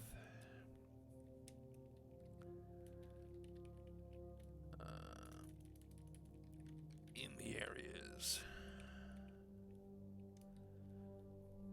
where the trees have not returned, but the folk have. Farmers continue or sometimes struggle to persuade the earth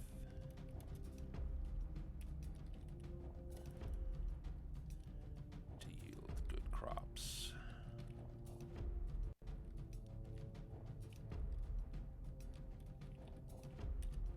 And herdsmen find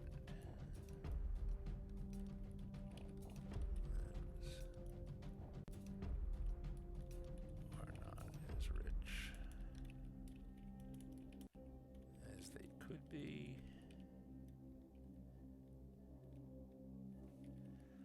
let's get rid of that and because it's going to end up too much of a run-on sentence.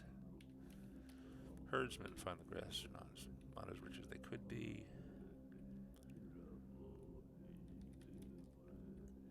Is necessary to move the flocks often. Do I need anything else under manifestation visualization? How do you visualize? Again, you know, the effect of the wasting. First, this killed off the trees and anything that grew out of the ground. The resulting terrain was barren, gray,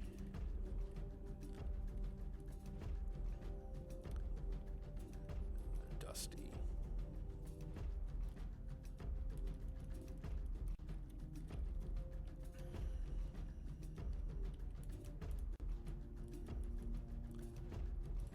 Barren and gray. Windswept dust.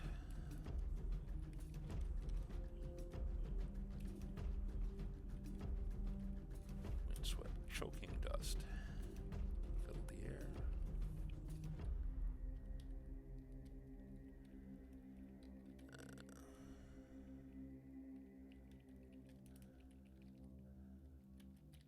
Land south of some of the land south of the Feywood. The wasting combined with the sinking of the land itself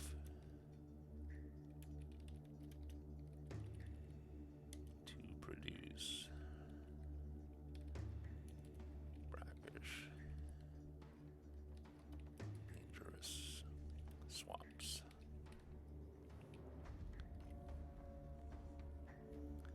I'm not sure I need to write that much more, except my quotes. So let's jump to the quotes.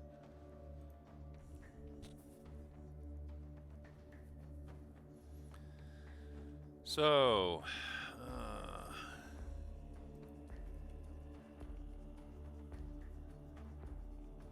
farmer complaining.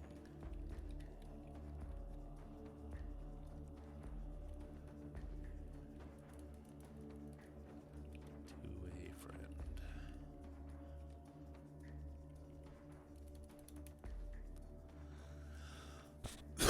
Okay, my dwarves sound like they're a combination of pirates and Scotsmen, and my human villagers around here so far have got some sort of accent that I'm not quite sure of. What am I going to make the farmers sound like? This is actually an area that's kind of in between, kind of a little off the edge of the Fae. Do I want to try to put a good Maine accent on these guys, or a good what's a good farmer accent? Any suggestions out there? Oh, World Anvil is hosting me now. Thank you, World Anvil.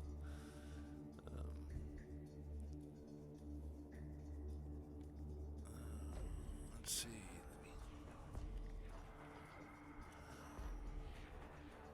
You know what? I'm gonna just get it written first, and then I'll go in and dialectize it.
Try to avoid using the word earth, by the way, which is hard to do when you're talking about the dirt or the ground. But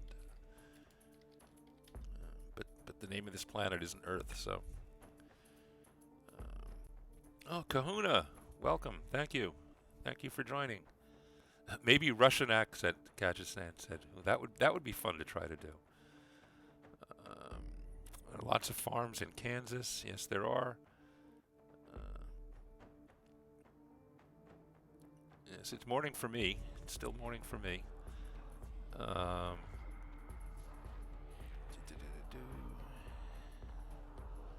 Until you have caffeine, it's morning. Yes, and sometimes even that's not enough to make it stop. Must be something in the ground. I just don't understand it.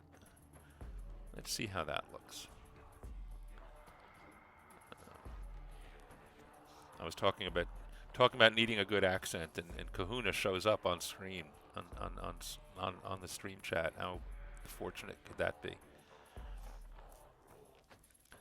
So Kahuna, we're looking at the quote that I just created, trying to figure out what sort of dialect or accent to throw into it. I'll bring it. It'll be up in a second.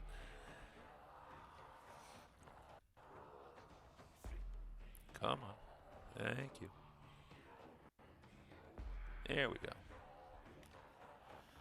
Yeah, that apple tree is going to have to come down. It's just not producing. That's the fourth time I tried to get an apple tree to grow here. The fourth time I failed.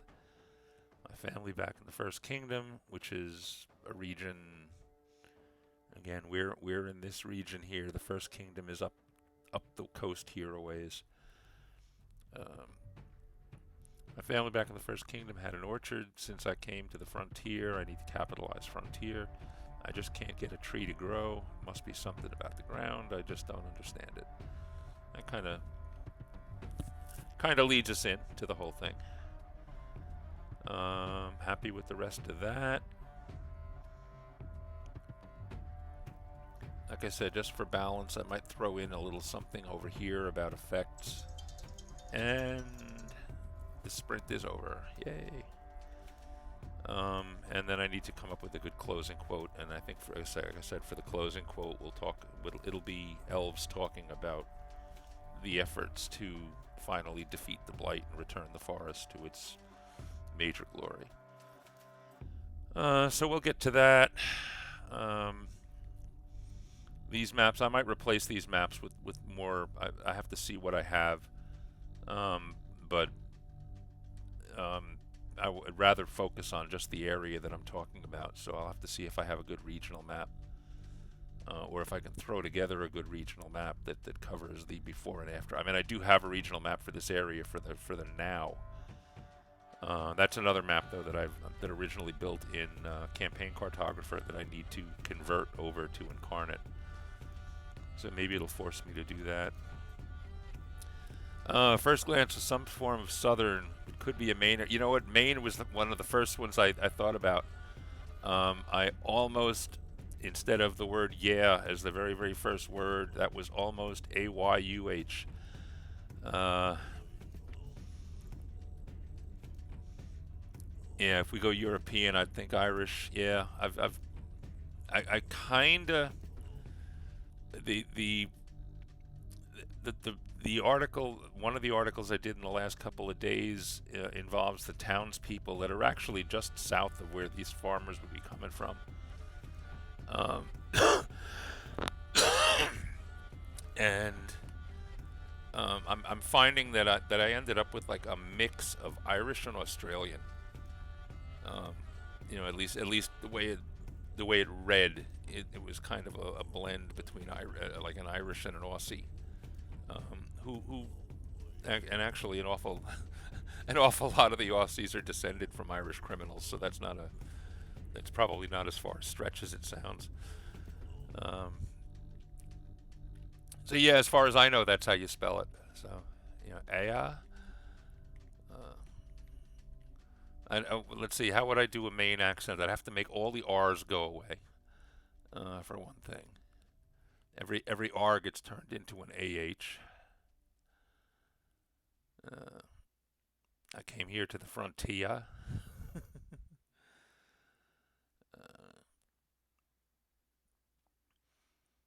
yeah, I guess the rest of it would, yeah, A up, yeah. And I'll think about that. Like I said, I'll dialect that down in my final cleanup. I'm not going to submit this while we're still on. I have a little more than a half hour to go. I would like to spend some time. If anybody again has an article or two that they'd like me to read, I didn't see any come up yet. Um, but if anybody has anything that they would like showcased and or critiqued, there's one. Okay. Secret symbol.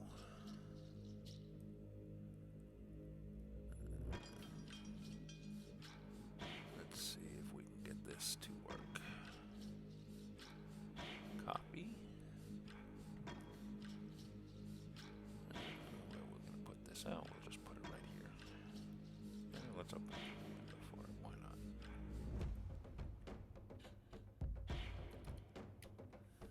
This is Kajetan's article called the Red Jacket Button.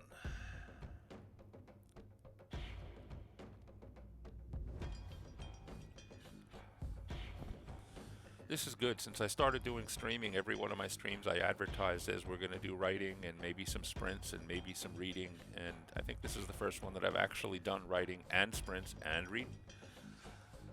So I'm finally learning how to live up to my promises. World Ember 2019, is that the world that you just built this stuff in and you're reusing the world for summer camp, or is that something that needs to change first of all?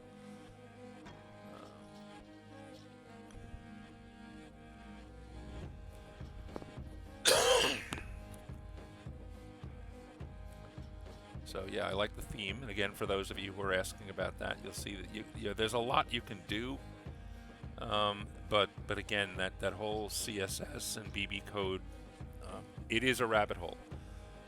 It is actually an entire wet rabbit warren. I would say it's more like a prairie dog colony than a rabbit hole. So as long as you go in with your eyes open and you're willing to learn bits and pieces a little at a time, it can be very rewarding when you see your article start to turn into the look that you want. Alright, so let's get started. Red Jacket Button is a symbol of the Sanguine Collective, an organization at the Warsaw Academy for Magic Arts, which is the best magic academy in Europe. It is located on the outskirts of Warsaw, the capital of Poland. Okay. Which wants to abolish the blood magic ban. Okay, that tells me right off the bat that there is a ban on certain types of magic. They say that when used responsibly, blood magic can do a lot of good. Every new member of the Sanguine Collective is given a set of red buttons to apply to their jacket. It is encouraged to choose a jacket in a color which won't look bad with red buttons. Officially, the Academy's authorities don't approve of the collective. So a lime green jacket with bright red buttons would probably be right out.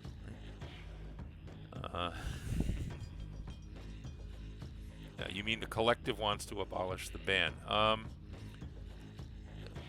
organization, the Sanguine Collective, an organization which wants to abolish the blood magic ban. Yeah, that's if you want to really, really stress it, you just might want to change, instead of saying abolish the blood magic ban, abolish the prohibition of blood magic. Just kind of like build up the phrase blood magic ban a little more. That would make it strike home a little faster.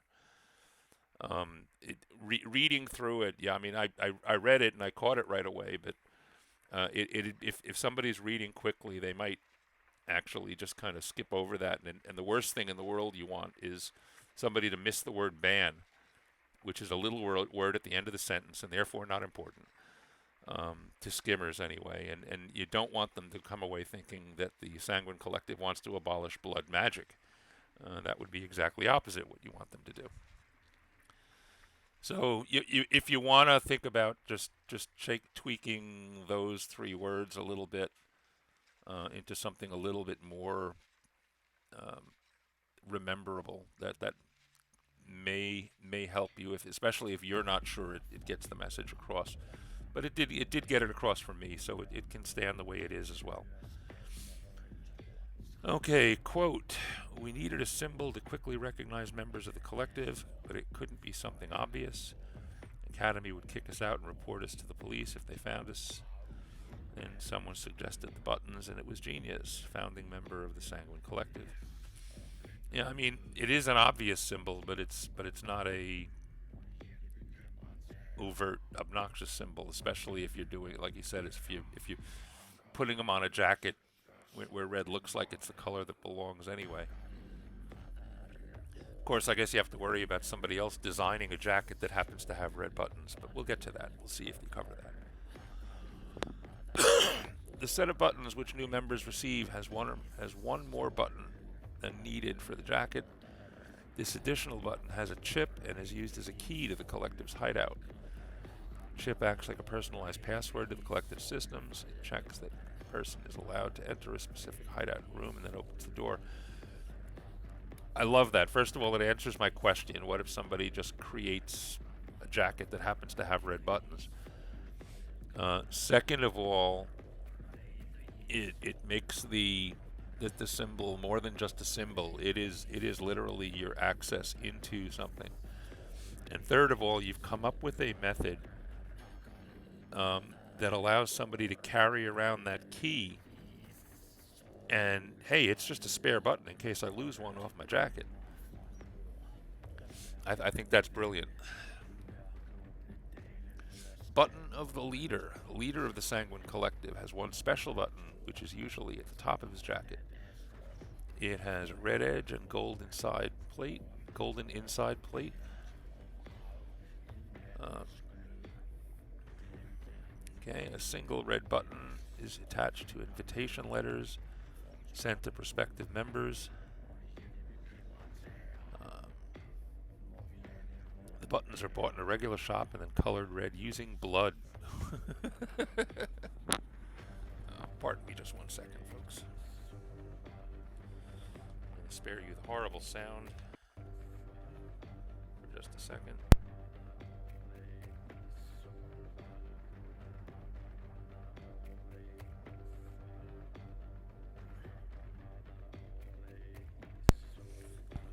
As I said, allergies are terrible things.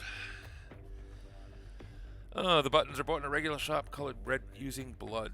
Though the spell used is easy and it isn't blood magic, the coloring is done personally by the collective's leadership. Being chosen to carry the buttons into the leader's office is one of the greatest honors. You don't want the apostrophe in honors there, so you can lose that. Item type: clothing accessory, common. A regular jacket button and blood are the ingredients. Like I said, I love the idea. It certainly is a common item. Everybody that's wearing a jacket is going to have buttons on it. Um, I guess the only question I have is there a way on site? I mean, you did talk about the button with the chip, and that's going to at least protect against accidentally admitting somebody who just happened to like the look of that jacket over there that had red buttons on it. In a local shop. I mean, what happens if all of a sudden the fashion becomes, if red is the in color this year? Um, so you do kind of cover that, but that it leaves the one question, which is if I'm walking down the street and I see somebody with red buttons on their jacket, is there anything distinctive about the button or about the red or about something that it wouldn't be so obvious that that it stands out to somebody who doesn't know to look for it, but is there anything little subtle about either the shape of the button or the size of the button or whatever that somebody in the know could kind of quickly at a glance decide, oh, that's just something that came from the Walmart shelves. This one is one of us. So that's just something you might want to think about. But excellent idea, like I said. You did, you even went that little extra bit. The button of the leader, I guess the other question is there something about the gold plate or anything else? Is there anything special about that button other than the fact that it's the one the leader has, so I can tell who the leader is? And would that button be one that's on his jacket or one that he carries in his pocket and shows at a meeting or something?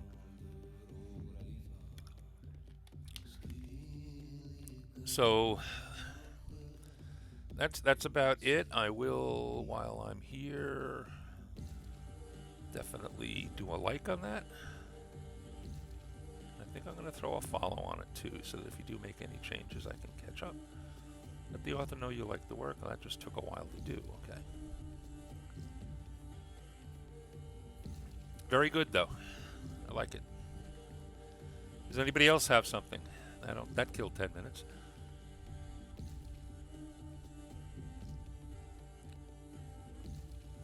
Who else has come in? Let's see. Danny, you've been here for a while. I guess you just noticed that, or Kahuna just noticed that you were here. You were one of the lurkers, I guess. Esong, yes. Yes, thank you for reminding people. Oh, you're back. How did your meeting go?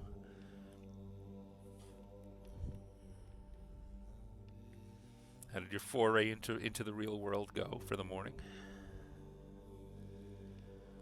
Let me guess. In addition to teaching drama and the choir that you want to be teaching, now they have you teaching kindergarten American history, right?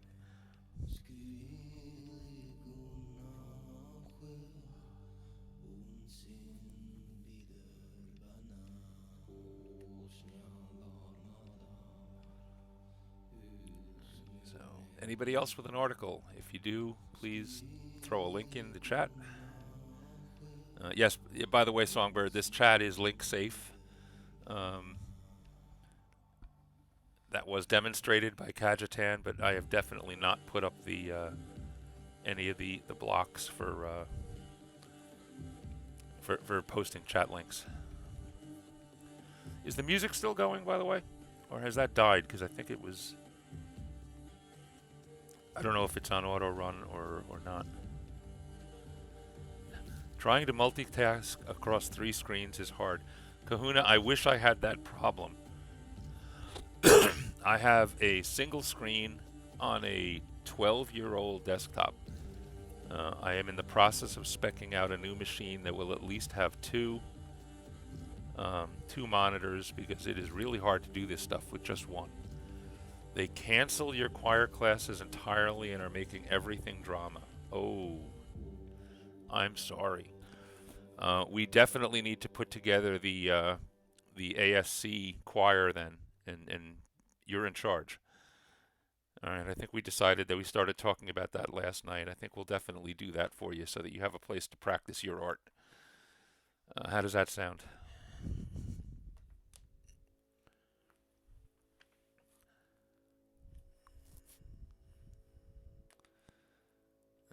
Okay, Kahuna has one.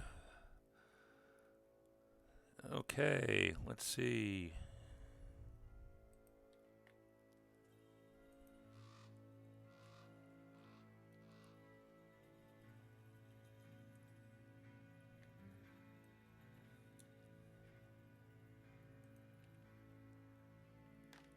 Is that the same link? I don't want the same link.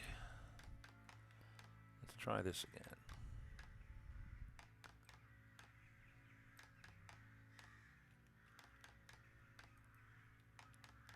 There we go. The 30-year winter.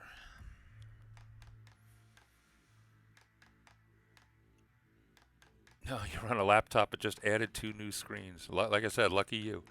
I'm looking forward sometime in the next 2 months or so. I do plan on going to a somewhat more modern machine. Like I said, it's a 12-year-old desktop. Somebody mentioned earlier, I think it was writer Greg, that you play Minecraft. I am actually my machine is old enough that with the with the minor updates that have been made to Minecraft over the last bunch of years, my machine is no longer powerful enough to run Minecraft Java.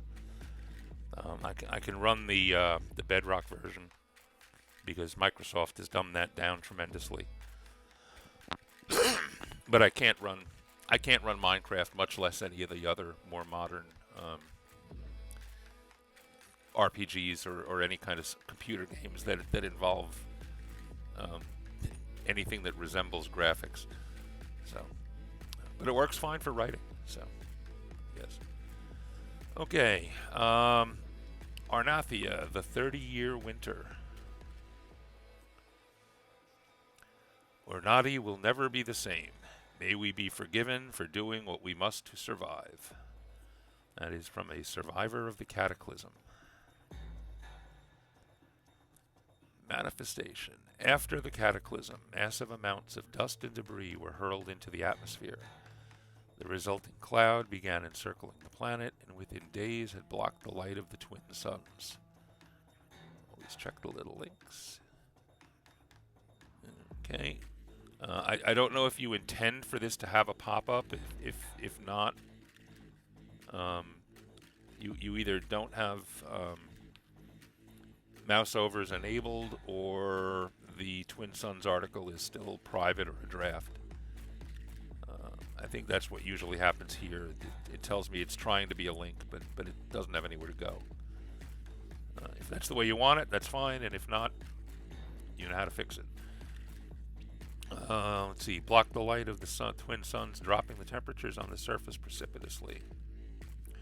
Unfortunately, this coincided with the cycle of the suns eclipsing, which added to the drop in temperatures. Seas began to freeze, snow covered the land.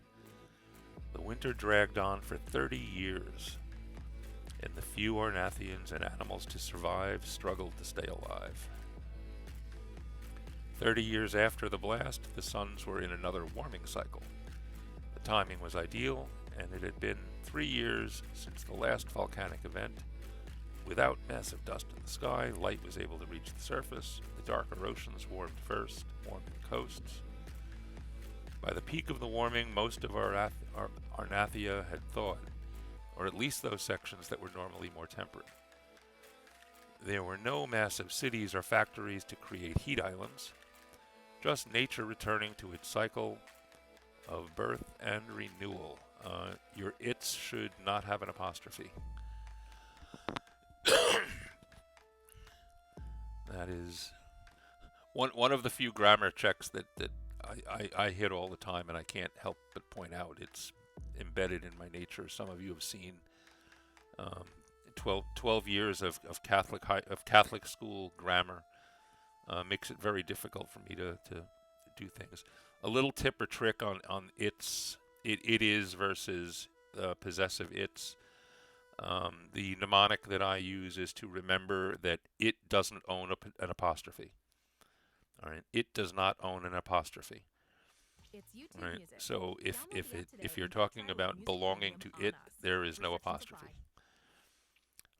Returning into its cycle of birth. The celebration of survivors coming back into the world is celebrated in the Festival of Tanus. That one does have a tooltip, okay. An annual festival of love, friendship, and family. Localization. The effects were worldwide. Not a single surface was spared. In some regions with volcanic activity, snow and ice accumulated in caldera and cones. The drop in temperature and massive amounts of snowfall and debris accumulated acted as a cap for these volcanoes, and when magma finally built up enough pressure, they erupted with many times the force that they normally would, sending even more debris into the sky and further elongating the effects of the original blast. That's a nice touch. And it's something that we've seen. Was that part of what happened with Mount St. Helens, in fact? Because that was snow-capped before it decided it was time to go. and then type natural. Yeah, I just the article that I've been working on all day today is the natural disaster article. The biggest um, peeve, I guess, with the layout of the article is the fact that they only put that one little thing in the sidebar. Um, and now you have this sidebar that you have to deal with all the way through the article. Um, so I guess from an aesthetic balance point of view, if there's anything you could come up with, even images or pictures, or just to kind of fill a little of this dead space on the side, that would be good. You don't have a lot to fill, fortunately. You kept the article nice and concise, something that I am terrible at. But I love the idea. The thought of a 30-year winter is frightening.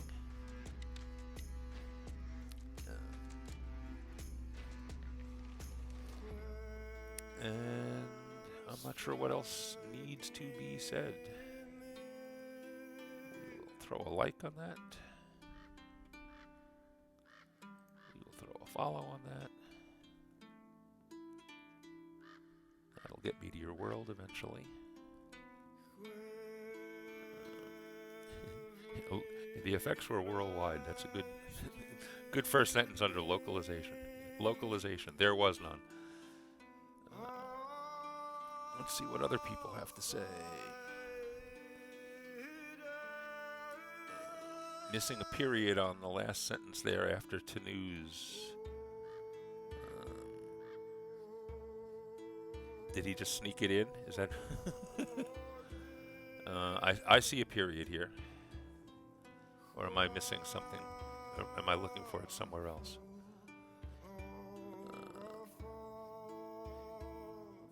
Very cool. Danny says, very cool disaster. Lots of elements in there to make it terrible for everyone involved. Yes, definitely. Yeah, Kahuna, you agree it needs some images. Yeah, just something to fill the space. Location, duration, location. Well, location is everywhere, so. Challenge. The challenge is the article template is really for a low and not an event. Kahuna, on some articles I find it hard to fill in 300 words without going too wordy or adding unnecessary details. Yeah, I mean that's been my problem. I am averaging over 1,000 words for the 16 and a half articles that I've done so far. This the one I was working on today. Right now, it looks like it's going to be one of my shorter ones. The shortest one I've done so far was the acorn cloak clasp, which is my common item, and even that one came in at like 500 or 600 words or something like that. And like I said, that's the shortest one that I've hit so far. I have a few in the 1900 range, and it's just once I get going, I just can't stop. You know, some of it's the templates too. They give you so many sections that you think you want to fill in. I've said this to many people before too, especially when you're trying to use a template that doesn't look like it fits. And for example, I know a lot of people used animals as their vehicle that brings joy. Well, animals don't have manufacturers making models and materials and all that kind of stuff. There is nothing wrong with not using a section of the prompt, or of the template rather, in order to answer the prompt. All right, there's a tendency to look at the template and think of it as the question book for your English language exams at the end of the semester, and it's not. All right, you're not going to be graded on whether or not you answered every question in the template. All right, you're going to be well, you're not going to be graded at all, but the worth of the product is a function of how the end product reads. And if the end product doesn't benefit from trying to force fit something into the template that really doesn't belong there, then don't. Another thing, sometimes there's an entry, there's places in the template where it looks like they're expecting a big narrative section, a paragraph or two, and in reality, you can make it go with a sentence or so. What I'll do there is I will leave the section blank in the main body, but I'll throw an entry over into the sidebar, with the same title and the word or two or sentence or two. That's all that's really called for. So that you can, it's there, but it's not messing up the balance of the physical visual balance of the article. So there's lots of ways. Kahuna, my longest is 2,900. I didn't get that bad. I know, by the way, those of you who are using the channel, I don't remember its name off the top of my head, but there's a channel on the World Anvil Discord for people who want to, or I don't know if it's still on invitation or if it's open now, but for people who want to get, basically in exchange for you reviewing 3 articles, you'll get 3 people to review yours. There is a 2,000 word limit on the articles in there, though. That limit, that is not a limit implied by the camp rules. Anybody who has a 2,000 plus word article, do not fear. It doesn't violate any of the summer camp rules. But anybody that is using that channel, that specific channel, again, whose name eludes me, to get some reviews, they may tell you, sorry, we're not going to review this, it's too long. All right. And if that's the case, tell them to get stuffed and just get somebody else to read it. Bring it to any one of these streams. Any of us that are doing showcases at all will be happy to read pretty much anything that you present. Catching up on the chat. Danny Adventures, eSongbird. I always find myself asking, how does this impact people who live there? Things that will hook an adventure easier. You can tell the RPG folks from the novel folks sometimes. That makes it long. Yeah, sidebar for quick encyclopedic references. Yeah, definitely. Like I said, sometimes it's worth. I may, for example, in my disaster article, even though I talk about the various effects and how how the plant life was damaged by the blight or whatever, I still might, just because I need to put a little something in the sidebar to fill it up, I might put an effect in there and kind of bullet point.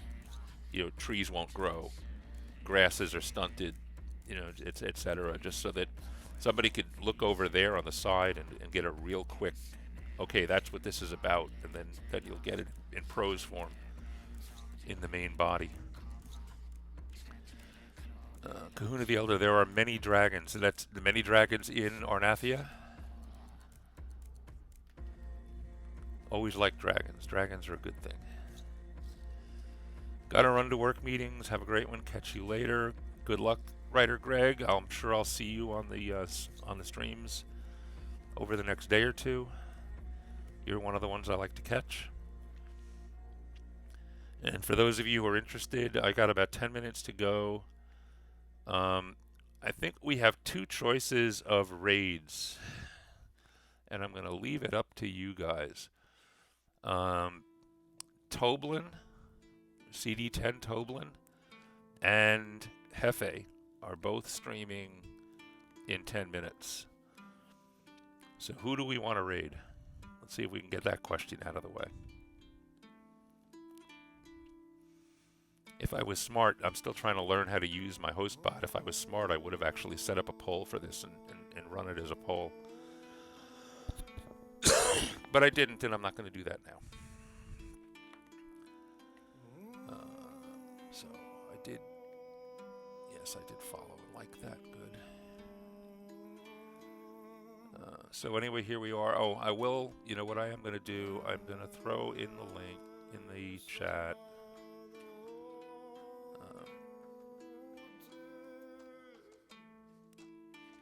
A copy of the link to the article that I was doing.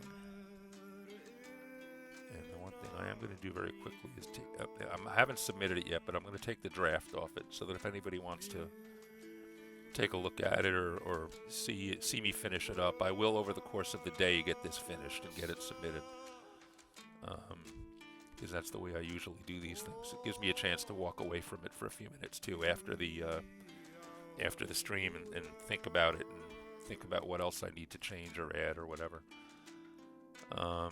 But if anybody is interested, like I said, there you've got the link for the article. And I guess for the next couple minutes we can just keep chatting. The path is closed. Yeah, if you try it again now, Kajetan, it should be okay. If you grabbed it right away before I got the draft taken off, it would have that you would have gotten my path is closed message, but it should be okay now. If it's not, let me know. Yes, Hefe Live and CD10 Toblin. I've rated Hefe before. I haven't rated Toblin. Both of them are well over their 50 follower. In fact, they're both well over 100 followers.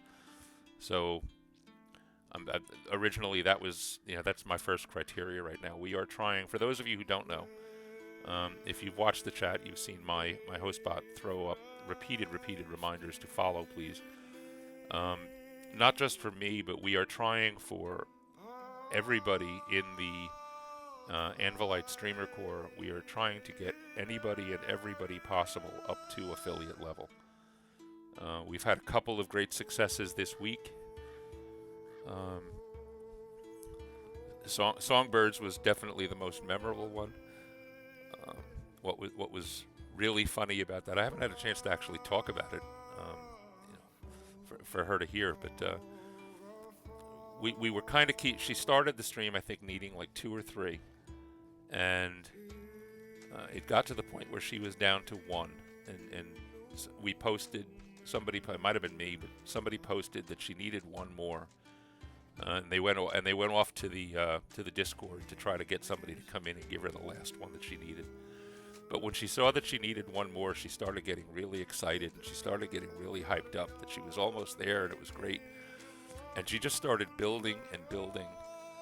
And in the meantime, the chat was going crazy with hypes and all kinds of stuff. And she was probably a good 2 or 3 minutes behind reading the chat. All right, and in the course of all those hypes and everything, the 50th one came through, and then the chat erupted at that point. Everybody started throwing hypes and congratulations and all this great stuff, but she was still 2 or 3 minutes of reading away from that, and she was already excited. So I remember I actually put a post in the chat that said, "You think she's excited now? Wait till she catches up to see the 50." When she finally got to the 50, her cat disowned her.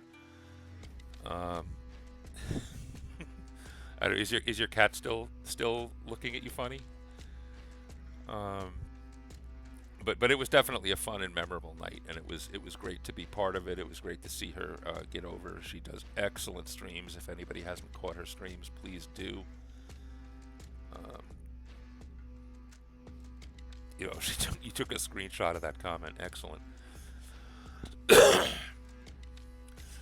What is special? That 50 followers allows you to be an affiliate, and an affiliate, first of all, we get to give you emotes. Second of all, we get to do things like giveaways, and we get more interaction opportunities on the chat to actually make it more interesting for you guys to participate. And it Twitch likes you better, which is always a good thing. So it's like I said, it's something, and it's not just 50 followers. You have to do a few other things. You have to have at least, I think it's 4 followers, an average of 4 followers per stream. That has not been a problem for anybody here. You have to do at least a certain number of streams in a month. That's not a problem. You have to do a certain number of hours of streaming in a month. This stream will give me the hours I need. I already had the other two requirements. The only one that I'm shy on right now is the followers. And I'm not sure where I am right now. Let me see if I can look real quick and see who we've picked up today.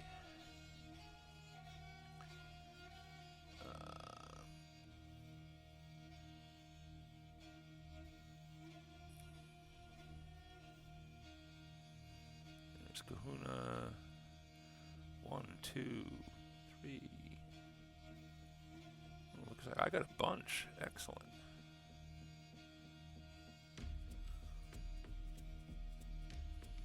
1, 2, 3, 4, 5, 6, 7. It looks like 8 more. That's going to get me to just shy of 40. I still have a little ways to go. So again, anybody that's not on there, please, you still have a chance to help me out.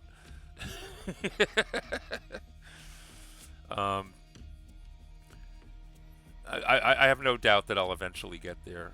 It's definitely it seems like it's easier to pick up.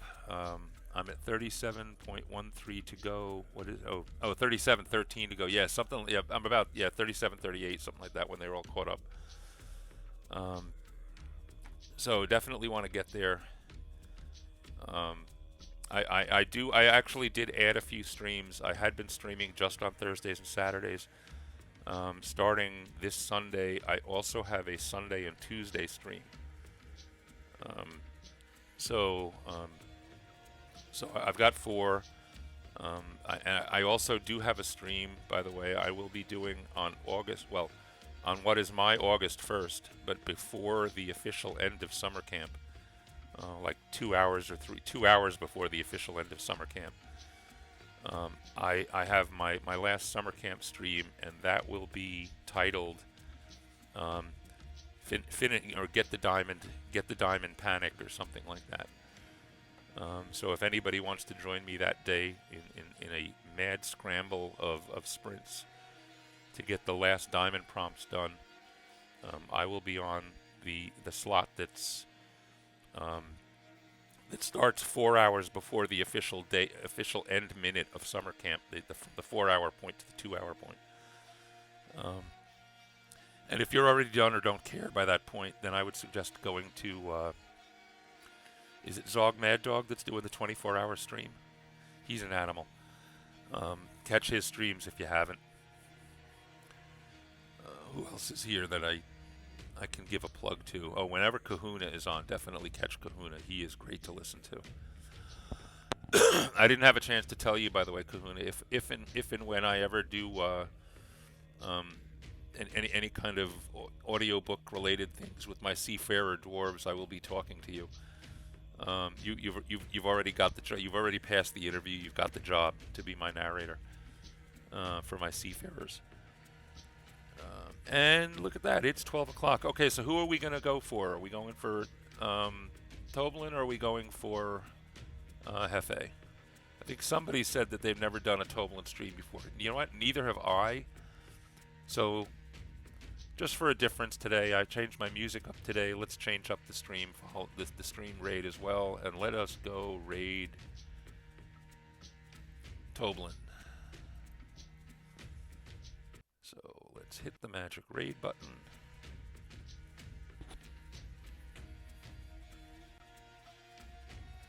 Pick a channel, CD Toblin. And here we go.